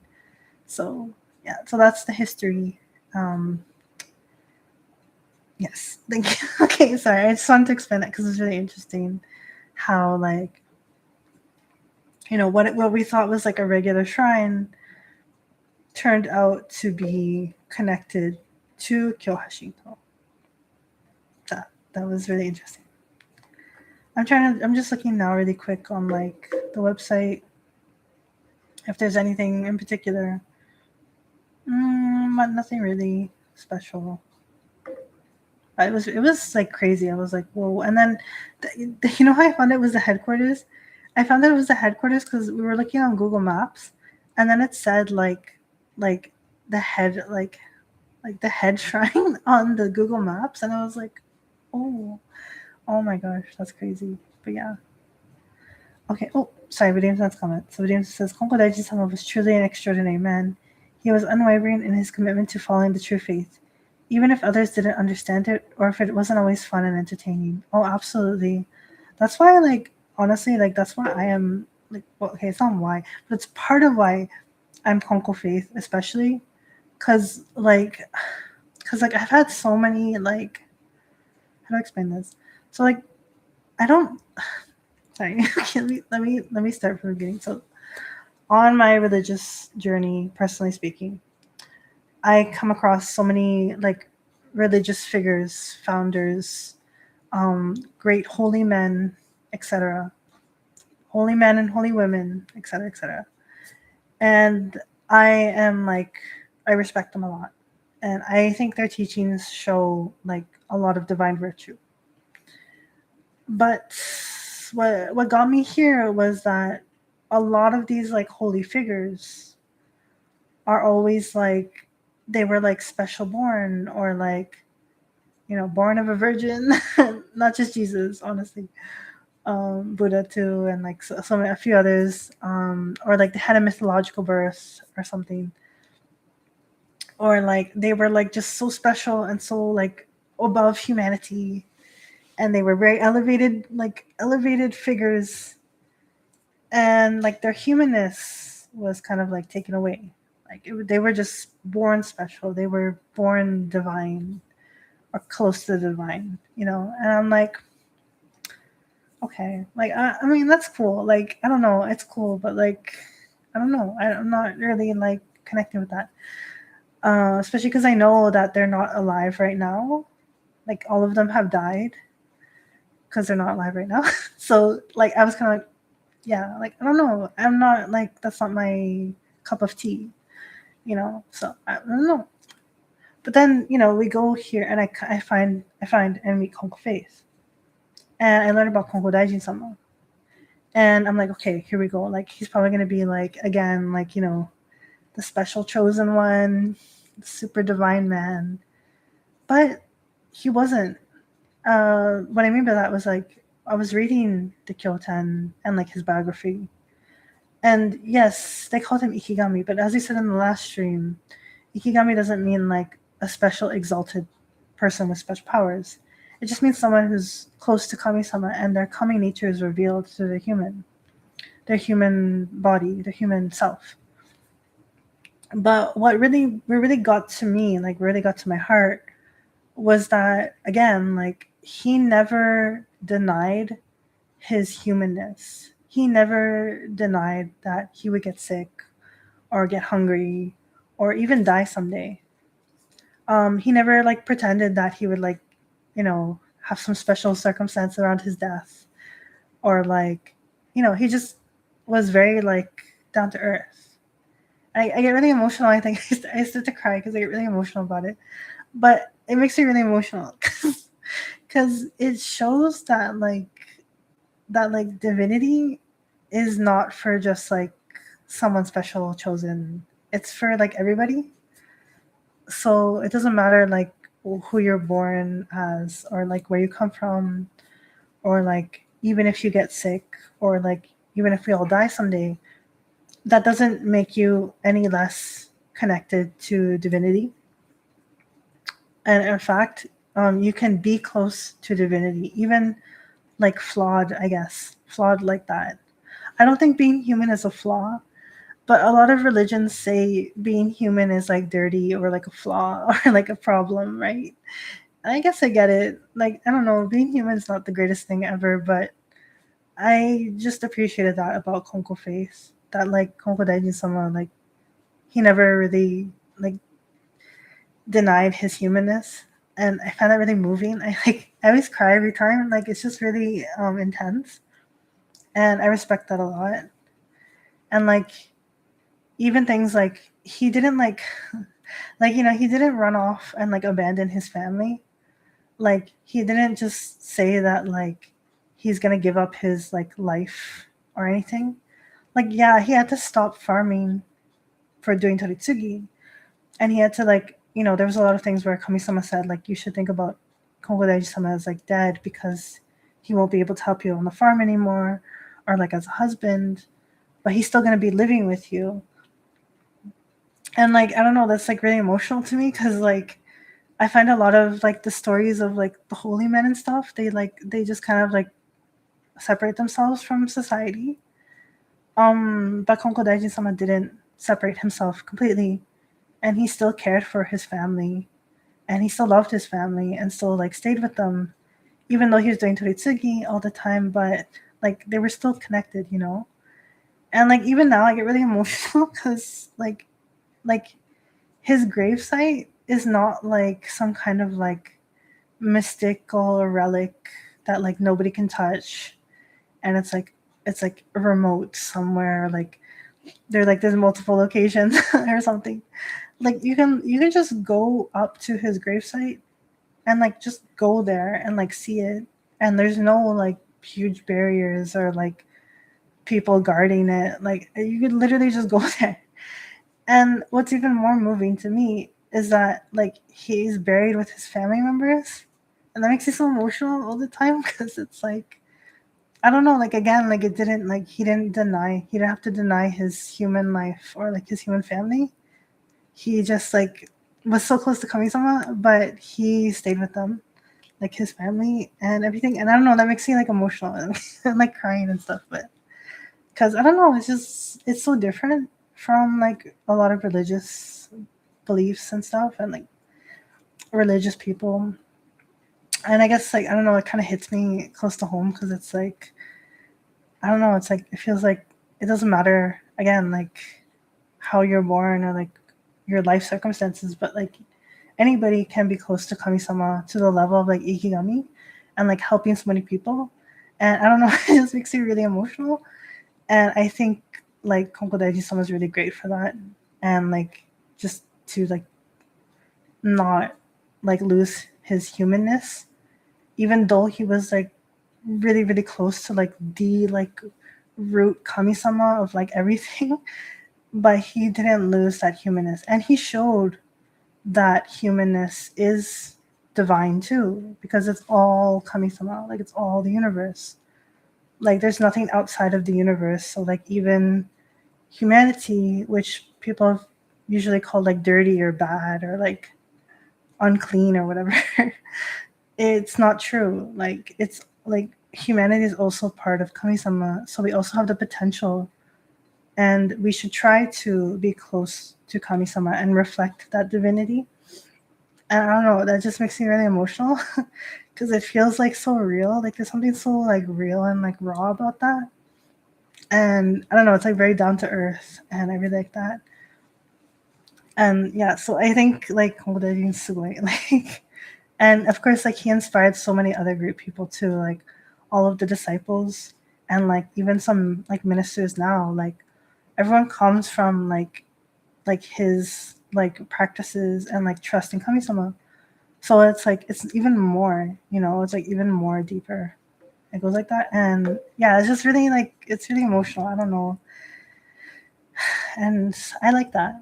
So and yeah, it's just nice. I don't know, it's just nice. I like that a lot.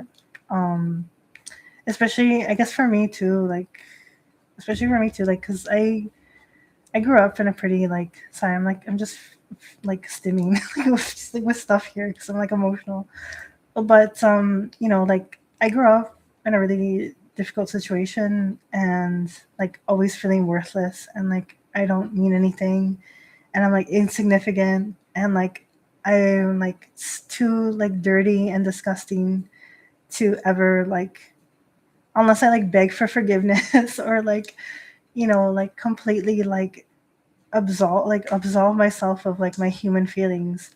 I'll never be close to the divine. And I really wanted to be close to the divine because I felt like I don't know, I just wanted to be close to the gods and everything. But I felt like I would never be able to reach that because like especially being in like a female body, like with the periods and everything, it's like even more like dirty, like you're even more dirty and even more disgusting and even more like a lesser being. And it's like, okay, so yeah, like it's like all this stuff on top of things. Um, but that's why like when I met Konko Faith, I was like, oh, so like, this is so different. Like, Konko Daiji sama, like he doesn't say this stuff about like women. He doesn't say like periods are dirty. He just says like what it is. Like it's just extra blood for like a potential baby. And that's it. Like it's so down to earth that it made me emotional because religions usually are not down to earth. And I really appreciated that this like the one who was considered like the ikigami, the founder, I guess you could say, like the person who began this way, was someone who was really down to earth and like still with his family and very human, and like he just said he got sick, he would die, like that's okay. So I don't know, it just makes me really like I get all like teary. It makes me emotional. So yeah, I really love Konkokyo for that. Like I of course like I respect the other, like I respect other religions, I respect other faiths. I even love like other different kind of faiths. Like I find them interesting and beautiful. But my home, like my heart is in the Konko Faith because of this. Like it really means a lot to me personally. So yeah, that's my thing. So yeah. Oh, sorry, the comments. Okay, so I think it's rare in history for someone to have both such deep faith that leads to teaching others and to remain so humble in their outlook. Yes, it's so rare.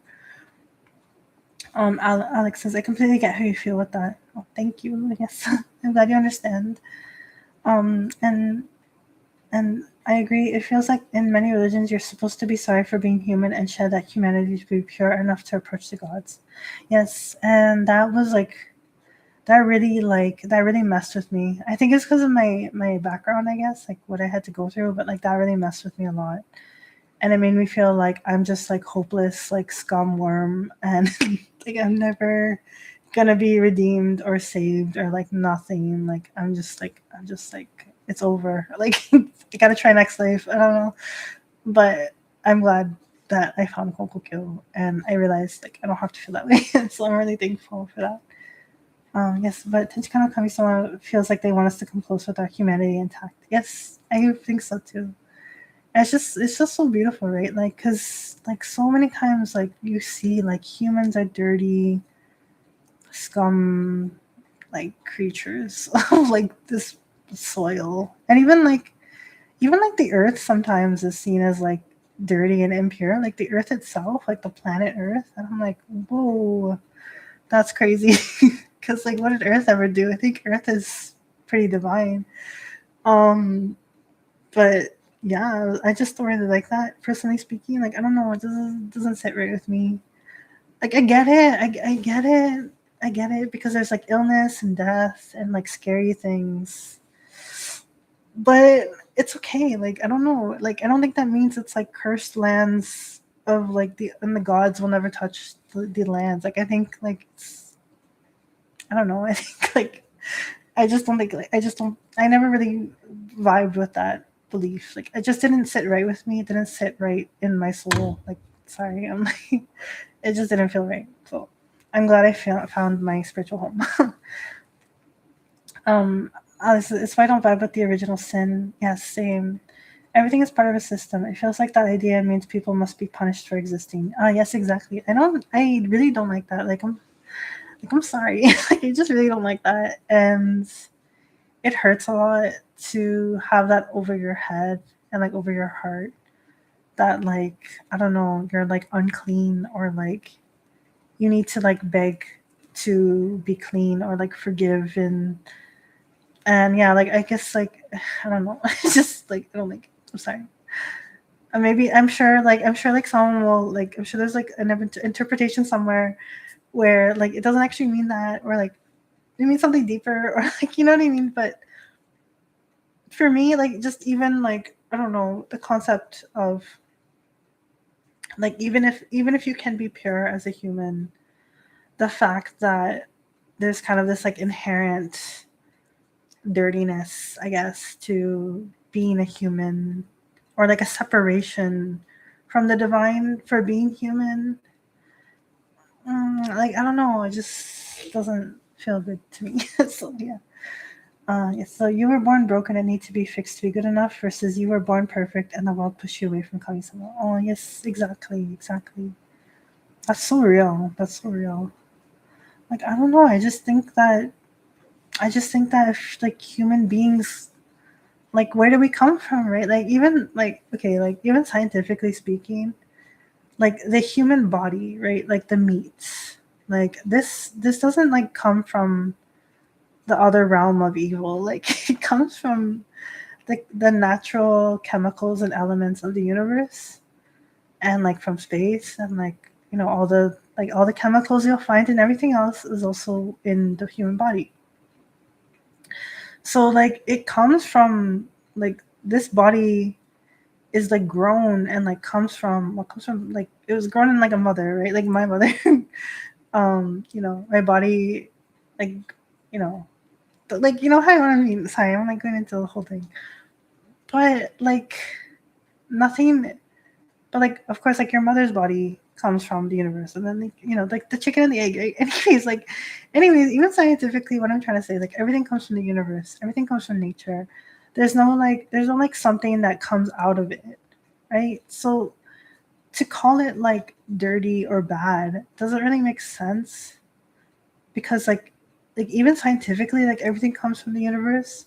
Not even like a spiritual sense, but like even the scientific sense. So that's another reason it resonated with me, because I was like, yeah, like that makes sense. Like again, like that's also down to earth, and like it aligns with like the current scientific knowledge, where like nothing is really separate from the whole.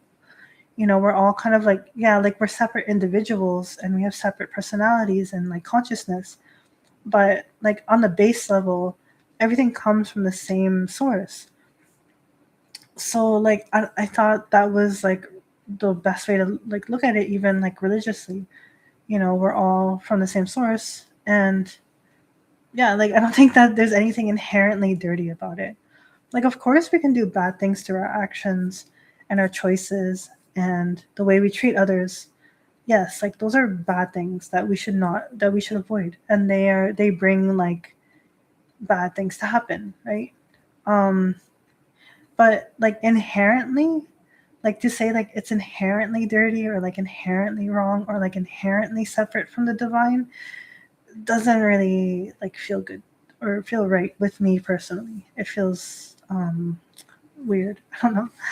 Like I kind of like, I like the jokes about the demiurge, like the demiurge making the like impure earth projects, and we're all in like a simulation illusion. Like I think that's kind of funny and interesting.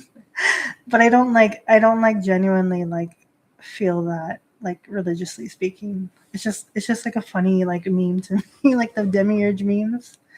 But I don't think that we're actually like in some kind of like fake evil simulation. I mean, maybe it's like a simulation, but it's not a fake evil one. I don't know. Like it's like a recreation, or like I don't know. It's like a you know, as above, so below.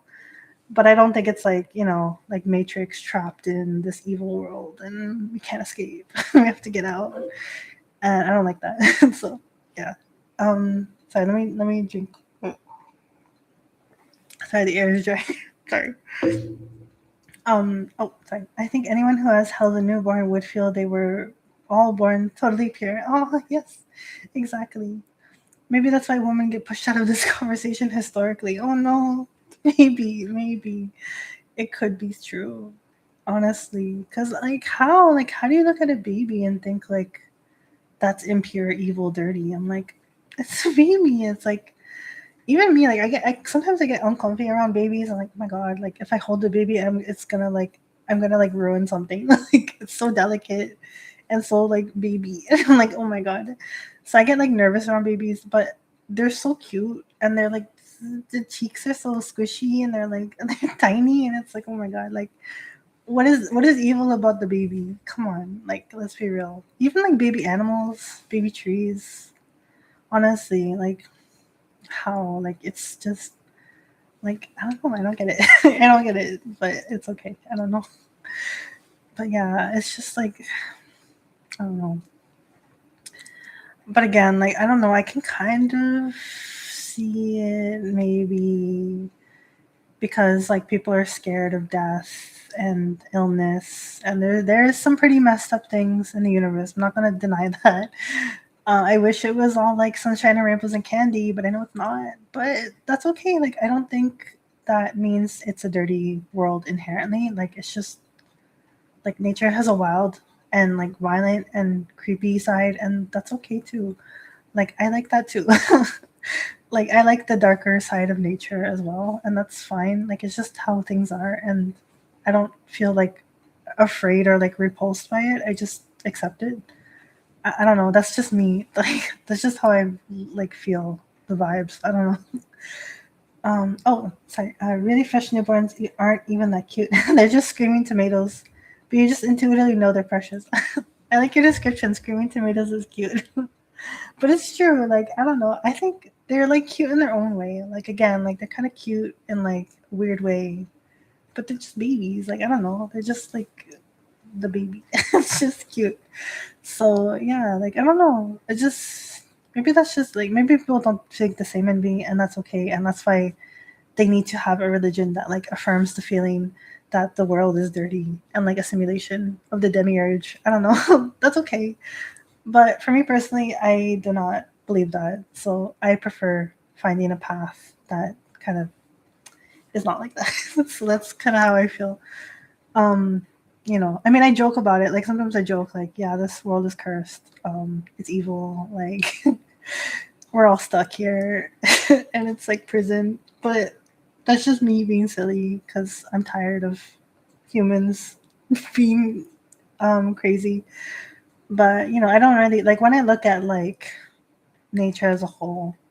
When I look at like the Milky Way and like the planets and the stars and like and like the woods, like I really feel like this world is really special and it's like sacred and beautiful. And that's why I want to like respect that. And even the human body, like the human body's crazy. Like yeah, like maybe humans are like not understanding the level of how we are existing. But if you really think about it, like if you think about the human body, like even including illness and how bad it can get with illnesses, but like on a deep level, it's like all of it is extremely like complicated and like fascinating and like intense. Like it's like this is kind of cheesy and embarrassing, but like I was watching a video, Bjork, like one of Bjork's music videos, which is called Hollow. So look it up if you have time. Bjork Hollow. It's like a music video, and it's really like she basically shows like it's like a simulation of like how like the body is like how deep it goes, like how deep the functions go, combined with like her song, and it's like very like evocative and like powerful, and like it makes me cry all the time because like I think it's Kami-sama. Like the video kind of shows like the microcosm of Kami-sama's workings, not just the macrocosm like of space and nature, but like the microcosm like within our own bodies. And it's like very like evocative for me. And like when I think about how like it makes me think about like the way the body works in like a more emotional sense than like a logical sense, as if you were to learn it in like a science class. But this music video kind of makes you think about it in an emotional way. And like it's just very like it's very deep, and you realize like just how like complicated even everything that's happening in the body is. And it's just like incredible, like it's mind-blowing. Like even if like even if a virus was to infect me, or like even like I got some horrible illness, knock on wood, even the complexity of that illness and that infection is like something beautiful to me. Even if I'll even if I'll die a horrible death from it, knock on wood, I don't want to die at this age of later. But like even just like if I detach myself from that and I like see the processes of all that's happening, it's like hauntingly beautiful, because it's just so like complex and like and like and like mysterious and like strange, and like I don't know, it's like very like intense. It's like it's just like, oh my god, like we're living in this really complicated world, and like there's a whole world inside of this body. And those kind of thoughts, right? Those kind of like typical deep thoughts you have, but like you think about them a little bit deeper, it gets like really intense. So when I see that music video, I think about that, and it's kind of crazy, but I don't know, it just makes me emotional too. Like even the dark side of it makes me emotional. um like if I were to think about it in relation to myself and my own body, and it's just very, it's like it's just a lot, right? So there's another video she did. I don't know if it was actually her video, but like basically it was her song. It was Björk's song Virus, but it was like it was put to a music video of like two women like connecting, but there was like these fuzzy things over them.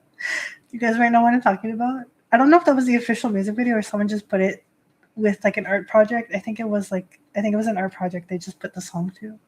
I don't know. Anyways, but that was also really evocative, because it showed how like it kind of shows like a beauty even in something like a virus, which is usually scary for us humans, and causes and it is like horrifying to go through, and it can be deadly.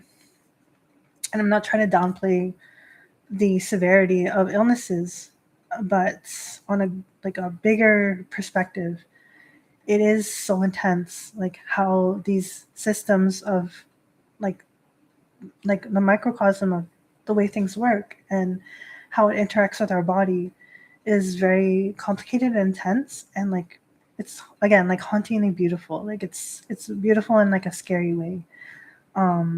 So yeah, I think about that too, and I don't think that's like cursed, really. It's like sad, and I don't want anyone to go through it, and I want to find cures for illnesses. Um, but also it's like complex like that. Like the world is complicated like that. So I try to accept it for what it is and see it for what it is, and not like take it too personally, because obviously like viruses and illnesses affect like all life, even like dinosaurs back in the day. And like, what did they do? What did trees do? It's not like personal to humans. It's just like how this universe is like, how everything has kind of come into play, and the complexities of it. So that's really like intense for me too. So yeah, I don't know. I don't think that means it's like dirty or evil. It just means it's complicated. It can definitely feel like a terrible world sometimes, but then I turn off the news and go outside. Oh yes, exactly. Yeah, the news is crazy. Like, yeah, I have to like lately. I've just going on a tangent here. Lately I've just been kind of like separating myself to different things. So like for work online, like with priest work, I use this like Shrine laptop for like emails and like the Discord and live stream. And then the computer in my room, I use it for like games and like talking to friends, and my personal stuff, like personal writing, personal art. And then and then my phone is kind of like a mix of the two, but I use it for like when I go on break, I'm like checking like Instagram or whatever, or like laughing at funny reels. And or I check my email on my phone, but it's only my email. Like I don't have any other social media like notifications. So I try to like split it, and I basically have as little work stuff as possible on my phone, just the email, and then everything else is like personal stuff, which is also notifications are off. And then I find a specific time to like check up on the news, and I'll usually like, because I know like a lot of news is like skewed, so I just try to like go on my personal computer and try to find like one of those news sites that are like very like, they're like neutral or like more reliable, and they're not like flashy clickbait stuff. And I try to like sit down with it, read through everything, and I just like don't watch like on the TV or like on the phone or anything. I try to avoid it because I will just start to spiral like crazy, and I'll get so much anxiety, and all my stomach will hurt, and like so many other problems, and I start crying sometimes, and then I can't do like any work, and I can't help people because I'm like having this crisis. So it's just like, no, I have to like control this situation as much as possible in order to help others who are experiencing really a lot of difficulties. And I take that very seriously. I don't want to be in a bad space, and like someone needs help, and like I'm not in the right mindset or like right like environment to be able to properly help them to my full capacity. And that really bothers me, and so that's why I like really have to be strict with myself, like just keep everything like organized as much as possible, and then like process it at a time. Because if not, if just like this computer, my room computer, my phone, like all of it was just like everything at once, I would not be able to do anything. Like I would not be able to like function. So, and that's not good. Like I have to be able to like be there for people and like help Kami-sama help people. So yeah, it's really important for me. And like I think it's just good in general too, because like, you know, I think like also like a lot of stuff is made to like overwhelm us. Like I can't explain it. You guys probably know, but like I feel like a lot of times like everything's made to like overwhelm and like desensitize us to things, and like in a way honestly even like traumatize us by showing like graphic images and like other really huge I don't mean like violent stuff, but I mean like graphic, like traumatizing images. And I think that's like a big problem, and like I think it's a little bit disrespectful too. Like not all the time, it really depends, because I know we have to understand the reality of how serious things are. Like I'm not saying we should like do this like the monkeys, right? We should not do that. We should be able to see evil, hear evil, and maybe not speak evil, but we should be able to expose ourselves to the reality of what's happening. But at the same time, we have to like temper that in order to keep a strong mind to be able to support each other and not like hurt ourselves to the point where we cannot function. So that's kind of like the balance is really important. I think that's like something really, really, I hope for others to be able to like try to keep the balance, you know, like knowing the reality, but not traumatizing yourself, and keeping informed, but not doom scrolling, you know, like not just constantly, you know, focusing on everything at once, because it feels good in the moment. You're like, okay, I know this now. I know this. I know this. I know this. But then it's too much, because then you're like, now what do I do? And there's so much happening. And then you start to spiral when you're alone, because your body wants to do something like biologically, like we're wired to want to help, generally speaking. But when we cannot physically do something because we're like miles away, or like we're trapped in like our specific local area, like it just causes like this huge like anxiety spiral and like cortisol spike, and like just makes everything really bad for us. And then we're like frozen. So like I think it's really tough, you know. So I'm trying to train myself to not. It's been a few years now, but like still I'm like trying to like keep it more separated. I don't know. I don't know how to explain it. But oh, sorry. Okay, let's see. Redeem says, "Rest in peace, dinosaurs." Oh no, it's true. I heard of a dinosaur that had like osteoporosis, um, osteosarcoma. Sorry, bone cancer. I heard of a dinosaur. They found a like its leg, and it had like cancer in the bone of its leg, and I was like seeing like cancer existed. Like dinosaurs were getting cancer. You know, like that's just that's just life. You know, like I know some people like there's this kind of like fear around the illness, and it is scary. I'm not saying it's not scary, and of course like I've lost my mom to the illness, but like it's not like again like it's not personal. Like it's not personal to humans. It's just something that can happen. I'm like if a dinosaur can get cancer, like if I get old, I'm probably gonna get I'm probably gonna get cancer. Knock on wood. I don't want to, but knock on wood. Like it's a possibility that I have to accept because it's just something that can happen, and that's it is what it is, right? So you know we just have to live with that fact.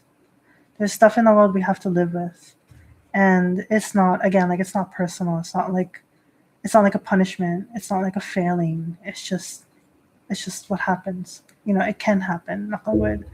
I hope no one gets sick. I'm just gonna put this out here. I'm praying to come someone. Nobody gets sick.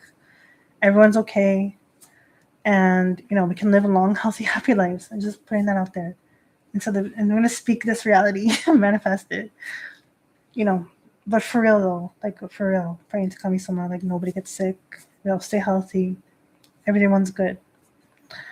But again, like this stuff can happen, right? It's just how the nature is. Like natural disasters too, or like huge storms or other like catastrophes. It's just life, you know. But yeah, so Seth says, I really admire your self awareness and how you keep things separated to prevent it all from overwhelming you and hindering your ability to help others. Thank you.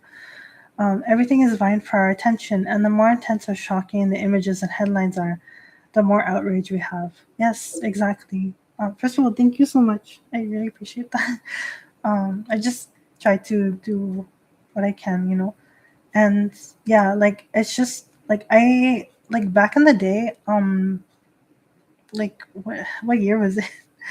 I think it was 2016 when like a certain someone was first getting elected or was going to be elected, and there was a lot of like doomsday like articles, headlines, et cetera, et cetera. And then there was like that whole situation in 2017, and like missiles were flying over Japan, and that was also really stressful. And I was so like immersed in it that I was so stressed out all the time, and I would like snap at people, and like I wouldn't understand why but then I realized because I'm so stressed. I'm like so scared and I'm so stressed and I'm like an animal with my hair raised. I'm like a rat running around like freaking out. And I was like, this is not acceptable. You know, like this is not like I cannot be like this. I cannot let this change my behavior to the point now I'm like snapping at other people and like being rude and like the person like becoming a person I don't want to be. So I had to take control of it, you know. So it's been a long road, but that this is kind of like the balance I've come to develop. So from that, because I just don't want to be that. I want to be calm, you know. Like I don't want to be blind, but I or like deaf to the bad things in the world. But I also want to be able to like hear them and accept them, but keep like steady, you know. And I think honestly, I'm saying like the stuff I do, I guess. But to be honest, like at the core of it, I think it's because of Kamisama, you know, because I can know that like I can like rely on Kamisama for anything, and I can trust Kamisama to help me for anything. So for me, like my foundation, like my roots are like in Kamisama. So I even if like I'm being blown around like Wizard of Oz, like in the tornado, like Kamisama is like the grounded like roots that I'm like holding on to, and knowing Kamisama is close to me and like other people too, it keeps me grounded and like keeps me calm and makes me feel like more like I can handle these stressful and like scary situations that are happening, because I know like I won't have to deal with them, or like it doesn't have to be like something I have to like, how to explain it, like not that I have to deal with by myself, because I'm not like actively exposed to these dangerous situations. But what I mean is like I don't have to be afraid or like stressed or like animalistic, reaction, because I know Kami-sama's with me. And so that means like I can work together with Kami-sama to like help other people who might be in trouble. And that gives me kind of like a strength, because I feel happy when I help Kami-sama. So like, it just helps me a lot to have that foundation in Tenchikan Kami-sama. And like that for me, that's Tenchikan Kami-sama, but I know for other people, like they have like other Kami-sama or other divinities that helps them be their like rock or foundation. And that's also really good. I'm not saying like it has to be Tenchikan Kami-sama, but as long as you have like a spiritual kind of foundation, that really helps you get through times of crisis and difficulties. So yeah, I think it's good. Sorry. Whoa, the comments. Sorry, the comments they're like true. Let's see.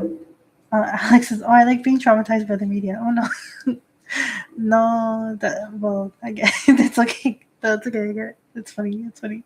Oh, oh my gosh. Oh, sorry. Redeem-san says, "I recently missed a day of work because of the news about the death of a few people from my home country. I just cried and lay in bed, not wanting to get up. I said I was sick and feeling unwell. Oh, I'm so sorry.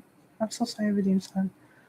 But I understand. Like I've been there. Like it's just too much sometimes, and especially because I know I've seen some of the stuff you shared, what's going on in your home country, and especially because like a lot of these deaths, like there was there's no reason for them, right? Like they're injustice, and so that makes it even more angry and like upsetting, because it's like, like I can't put this into words. There's a lot of things that happen in the world right now that I cannot put into words, but it's just extremely, extremely angering and extremely upsetting, and just like it makes me even more angry, because it's like I feel like they know, like they as in like, a lot of like state media or like propaganda, they know that like it will upset people and like bring down morale and like hurt their spirits. And it makes me angry that way too, because it's like I know that they have to say what's happening. Like not all news or like posts like on social media. I'm not gonna say all. Some of them just say what happened, but some of them just word it in a way that like is like bringing you down from morale, and it just like it feels so like insidious. Like I don't know, explain. Like it feels so bad. That I really don't like that. And that's not just like your home country, but that's like everywhere in the world. Like even Japan. I see this in the media. They like word things a certain way to like bring down morale or like incite fear or incite anger. And that really makes me I have no words for that. It really makes me upset. I know that the whole point is to incite a reaction, but I think they should be more responsible about the impact of these headlines and information, and try to present the information in a more like direct and rational way, or like a straightforward way, than like an emotional or like a little bit like, like the not in a way that like hits you stronger. So that also really bothers me. But still, I'm like I'm so sorry you have to go through that. And like, like it, like I have no words. Like I feel like anger and sadness and disappointment, not in you, but like in the world, and like all these complicated emotions just like come up out of me, and I'm like trying to keep it like calm, because like again, like I'm on live stream. But trust me, like if I was like not on camera, I'd be like putting my hair back. I'd be like, oh my god, like these people like going crazy, like that, because I just like everything makes me feel crazy in the world when I think about it. So yeah, it's just like crazy like that. Also, I ruined my hair, but that's okay. It's okay. It's just too much. It's just too much. Oh my gosh. Um. Oh, sorry. Let's see where I am. Okay, so Seth says the more outraged we are, the more likely we are to respond and get sucked into the cycle of negativity. Ah, yes, exactly. In regards to speak evil, I think it's important us to be able to name the things that threaten and frighten us in a calm frame of mind. Oh, yes, that's true. That's true. Exactly. Or an example, sometimes my husband asks me why I will go down a rabbit hole reading about terrible child abuse cases. Oh, yes. I told him I feel like these kids deserve to have their story told. I think YouTube is getting tired of my lungs like this. Oh no, it's okay, it's okay. Maybe it depends on individual temperament too, because while I'm capable of outrage, I tend to default towards sadness. It's me, I talk too much. No, I miss. Yeah, no, I prefer the long chatting on the Discord too. Um, I don't like the YouTube chat, but that's okay. But no, I agree with you. Like, yes, like if we are to speak evil, it should be to speak about the evils that happen in order to like not pretend like they don't exist. Like if we talk about them, the fact that they do exist, then that means people will know and like acknowledge that this has happened. Like it's a reality that it did happen. Like we can't just pretend like it doesn't happen, because it does. And like you're saying, like you read about, if you're reading about child abuse cases, um yeah, like we have to like not pretend like these don't exist, or they're not like, or they're like rare cases. So like something I've been thinking about recently too. Yes, yes. So another thing I've been thinking about is like a lot of people say like, oh my god, like this is so like, how could this happen? It's so rare. It's so like weird. And I'm like, no, like there's a lot of evil in the world that most people don't even they don't know about. But it doesn't mean that because they don't know about it doesn't mean that doesn't happen or it's not common. Because unfortunately, unfortunately for everybody, that there's a lot of evil things in this world, and I've experienced them personally, and I do not wish anything of that on my worst enemy. And the world can be a pretty dark place. So yeah, we should not try to like pretend that that doesn't happen. And I guess that's also why bringing it all back to the topic of Konko Faith. That's also why I like Konko Faith, because Tenchikano Kami-sama is not like an omnipotent god. Because if Kami-sama was like omnipotent, I cannot worship an omnipotent god. Because if a god has the power to stop some of the things that happen in this world, and they choose not to, that's a little bit of a situation. Like that's a situation that I cannot reconcile in my own mind. Not on an emotional sense or on a logical sense. So yeah, like there's like surface level stuff. Like, yeah, I lost my job, but because I lost my job, I got a better job. Like, yeah, okay, that's great. Like that is good. But there's stuff that happens in the world that is just too evil and like too dark. And I don't even want to use the words evil or dark. Like it's just too corrupted. It's just too far from Kami-sama. It's just too much, and that happens, and it happens a lot. So if Kami-sama had the power to like legitimately stop this, and they don't, that is a big problem for me. So I am thankful that Konko Kyo doesn't like say like, oh yeah, Kami-sama can like control everything, but they just don't feel like it. It's like, okay. But that's why I like Ao Kakeo, because Kami-sama needs us as much as we need Kami-sama. Kami-sama's relying on us to make this world a good place and to help others and to treat others good. That Kami-sama needs us to do that. They're not just relying on us, but they need us to do that. they hope for us to make the world more like a better place without suffering. That is the whole point of Ayo Kakeo. The same way we need like water, air, food, the same way Kami-sama needs us to treat one another properly, treat another well.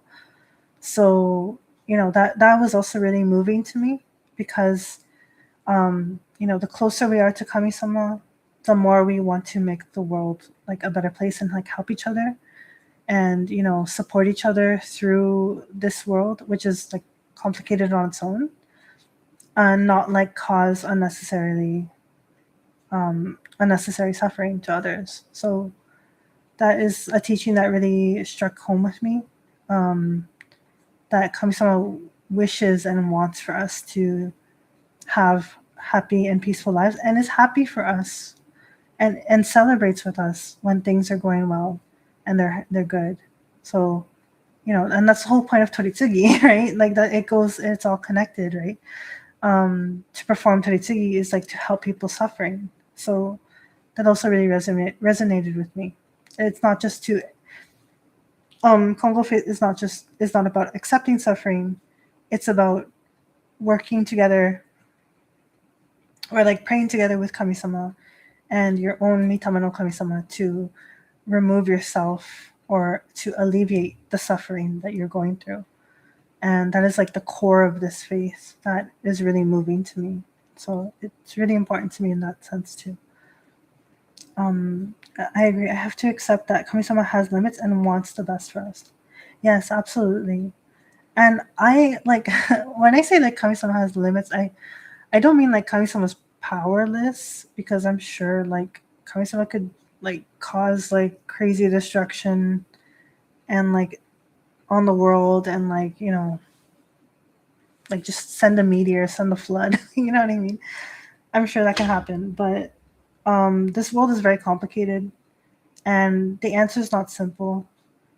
Like that. It's not just a matter of like sending fire down, sending the plagues of Egypt. Like if it was that simple, I'm sure Kami-sama would have done it, but it's not that simple and things are really complicated. And there's the whole thing about humans and free will and the free will of our Mitama no Kami-sama. And it's like a whole really complicated, deep, intense thing that at the end of the day, we as like a species, as like humanity, have to take responsibility and we have to evolve ourselves and do better and help one another. I think that's really, really important, not just for like us as like a species, but our own like evolution of or not evolution, but to have our Mitama no Kami-sama be connected to Tenshiko no Kami-sama and to reflect that in the world is extremely important. And we have to put the work in for that. And Kami-sama needs us to do that. They want us to do that. They hope for it for us. That is the whole point of Ayo Kakeo. And they don't want to see us suffer needlessly. I mean, suffering is, again, like I always say, suffering is going to be a part of life. That's like inevitable. Like I said, like the dinosaurs getting bone cancer, like, or the natural disasters. It's going to happen. But we as humanity don't have to make choices that make it harsher or like cruel or like unusual, especially not on each other. So that is something that is what I'm trying to express. Like, it's not like Kami-sama is like, like everything has to be like rainbows and candy and butterflies. But we should not just inflict cruel, unnecessary, corrupted suffering upon each other when there's already a lot of difficult things in the world. So Kami-sama hopes for us to kind of like alleviate each other from that suffering and help one another. And like they need us to do that as well. Like Ayo Kakeo says. It's like a two-way street, so I really like that about Konko. And yeah, I don't like religions with an omnipotent God because I've seen and experienced some dark stuff, and yeah, it doesn't work for me. So yeah. Okay, let's see. I've been reading some ancient philosophy lately. I like some of the ideas in Neoplatonism. I thought it made sense. If the nature of Tenchika no Kami-sama, if the nature of Tenchika no Kami is oyagami, life, love, etc. Oh, I'll wait for your next part. Take your time, though. Yes, uh, I like I like the ancient philosophies too. They're really good. But I'm excited to read your thoughts. I'll wait. I'll be patient. But yeah, it's just like, um, that's my opinion. Like that meme, the lady. I always have this joke with my friend whenever we say like whenever we get into like a deep talk, we like end the deep talk with like that's my opinion. Like the lady on like I forgot what show it was, but she's like she screams like they get into like some kind of argument, and at the end she goes that's my opinion, and then people made it a meme, and like they made her mouth really big. I'm like that's me, that's my opinion. It's funny. Oh my god, sorry, I don't even know, but it's good. It's good. Oh, let me see actually. So like for people who don't know what Neoplatonism is, just Wabudim San writes. So Neoplatonism, also called, I'm just reading off like the dictionary, also called late Platonism, is a version of Platonic philosophy that emerged in the 3rd century. So wait, can it have a nice definition that is very simple? Okay, yeah, there we go. Okay, so basically Neoplatonism, it emphasizes the idea that all of reality emanates from a single source known as the One, and it integrates elements of Platonic, Aristotelian, and Eastern thought. It's very interesting. Sorry, I could explain that, but I'm like, maybe the internet has a better, and I'm like, no, it's not really, but that's okay. Oh my gosh. Oh shoot, I don't see your second comment. Wait, maybe just, oh no, it came now, sorry. It came now. Okay, let me read your comments from the top. Okay. I've been reading about ancient philosophy lately.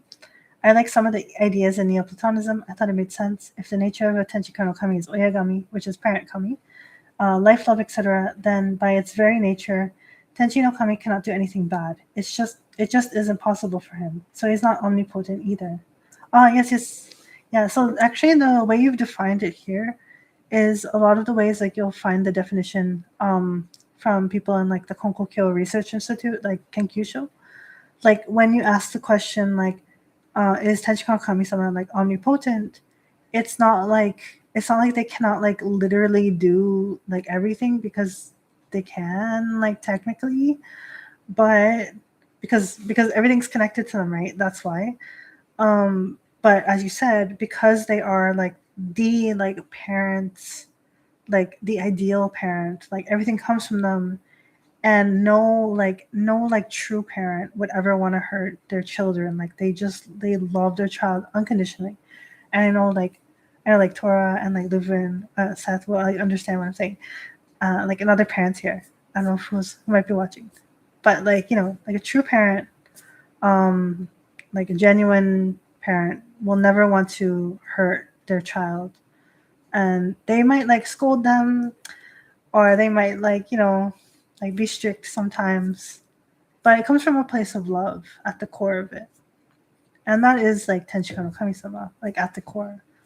So the same way, like it's impossible for a true parent to like ever like kill their child, for example. Like it's just unfathomable. Like there's no way like a true parent could do such a thing. The same way, like Tenshiko no Kami-sama, it's unfathomable for them to like purposely want to be cruel to their children. So it's the same way. Could a parent like technically kill their child? I mean, unfortunately, yes. But would a true parent with like true parental love do such a thing? It's like impossible. It's unfathomable. It's out of the question. It's the same way with Tenchiko no Kami-sama. So yeah, like exactly as you said, like that was how it was explained to me as well in the Kenkyusho, the Research Institute, and it was very very moving. I really like that definition, and I think it's very true. Like like Kami-sama has the potential or the capacity, I guess you could say, not the capacity, maybe like the ability, or like, I don't know, you know what I mean? But they would, like, it's impossible for them to do that. Like, it's just unfathomable. Like, they will not. Just, they will, like, case, like, period, they will not. And so I really like the definition you made. So thank you so much for sharing that. Yeah, Toy-san says, I like that concept. It does feel like Neoplatonism and Kongo have some overlap in interesting places. Yes, definitely. I really like it a lot. But yeah, like, sorry, I went kind of crazy. Like, sometimes I like have the weirdest way of explaining things, and I'm like, I hope that made sense. Like, it makes sense in my head, but I don't know if that makes sense outside of my head. Oh, okay, sorry. Deep Sense commenting again. I hope YouTube loads it faster. Deep Sense says, as I understand it, Neoplatonism differs from Platonism in that it has a specific line of thought passed down from a particular philosopher, while anyone who wrote about Plato or his ideas could be considered a part of Platonism. Am I pronouncing this right?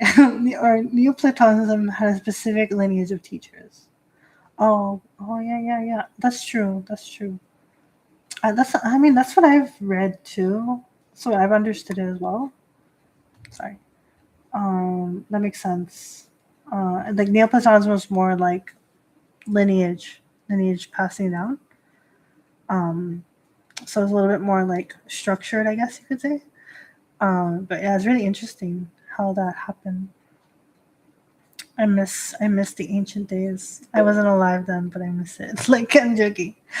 Though I'm not joking, but I feel like sometimes I read about stuff and like the way the ancients thought about the world, and I'm like, I miss that. I wish we had that. I guess we do have that. We're having that right now, but you know what I mean, like in a greater scale. It'd be nice. But I'm happy for our little like pockets of like academic and philosophical discussions. I appreciate that greatly. It makes me very happy. So thank you so much, everyone. Yes. Oh my gosh. Oh, also, I just realized it has been 2 hours and half. 2 hours and a half. So this might be a good place to end the stream. I mean, I could go on forever again. I'm like, what time is it? Like, I want to get into like everything. Where I'm like, oh, maybe not today. But yeah, okay. But thank you so much, everyone. I just realized it's almost 3 o'clock in the morning. But it was a very good discussion, and I was really thankful. Thank you for today too. Thank you. It was wonderful.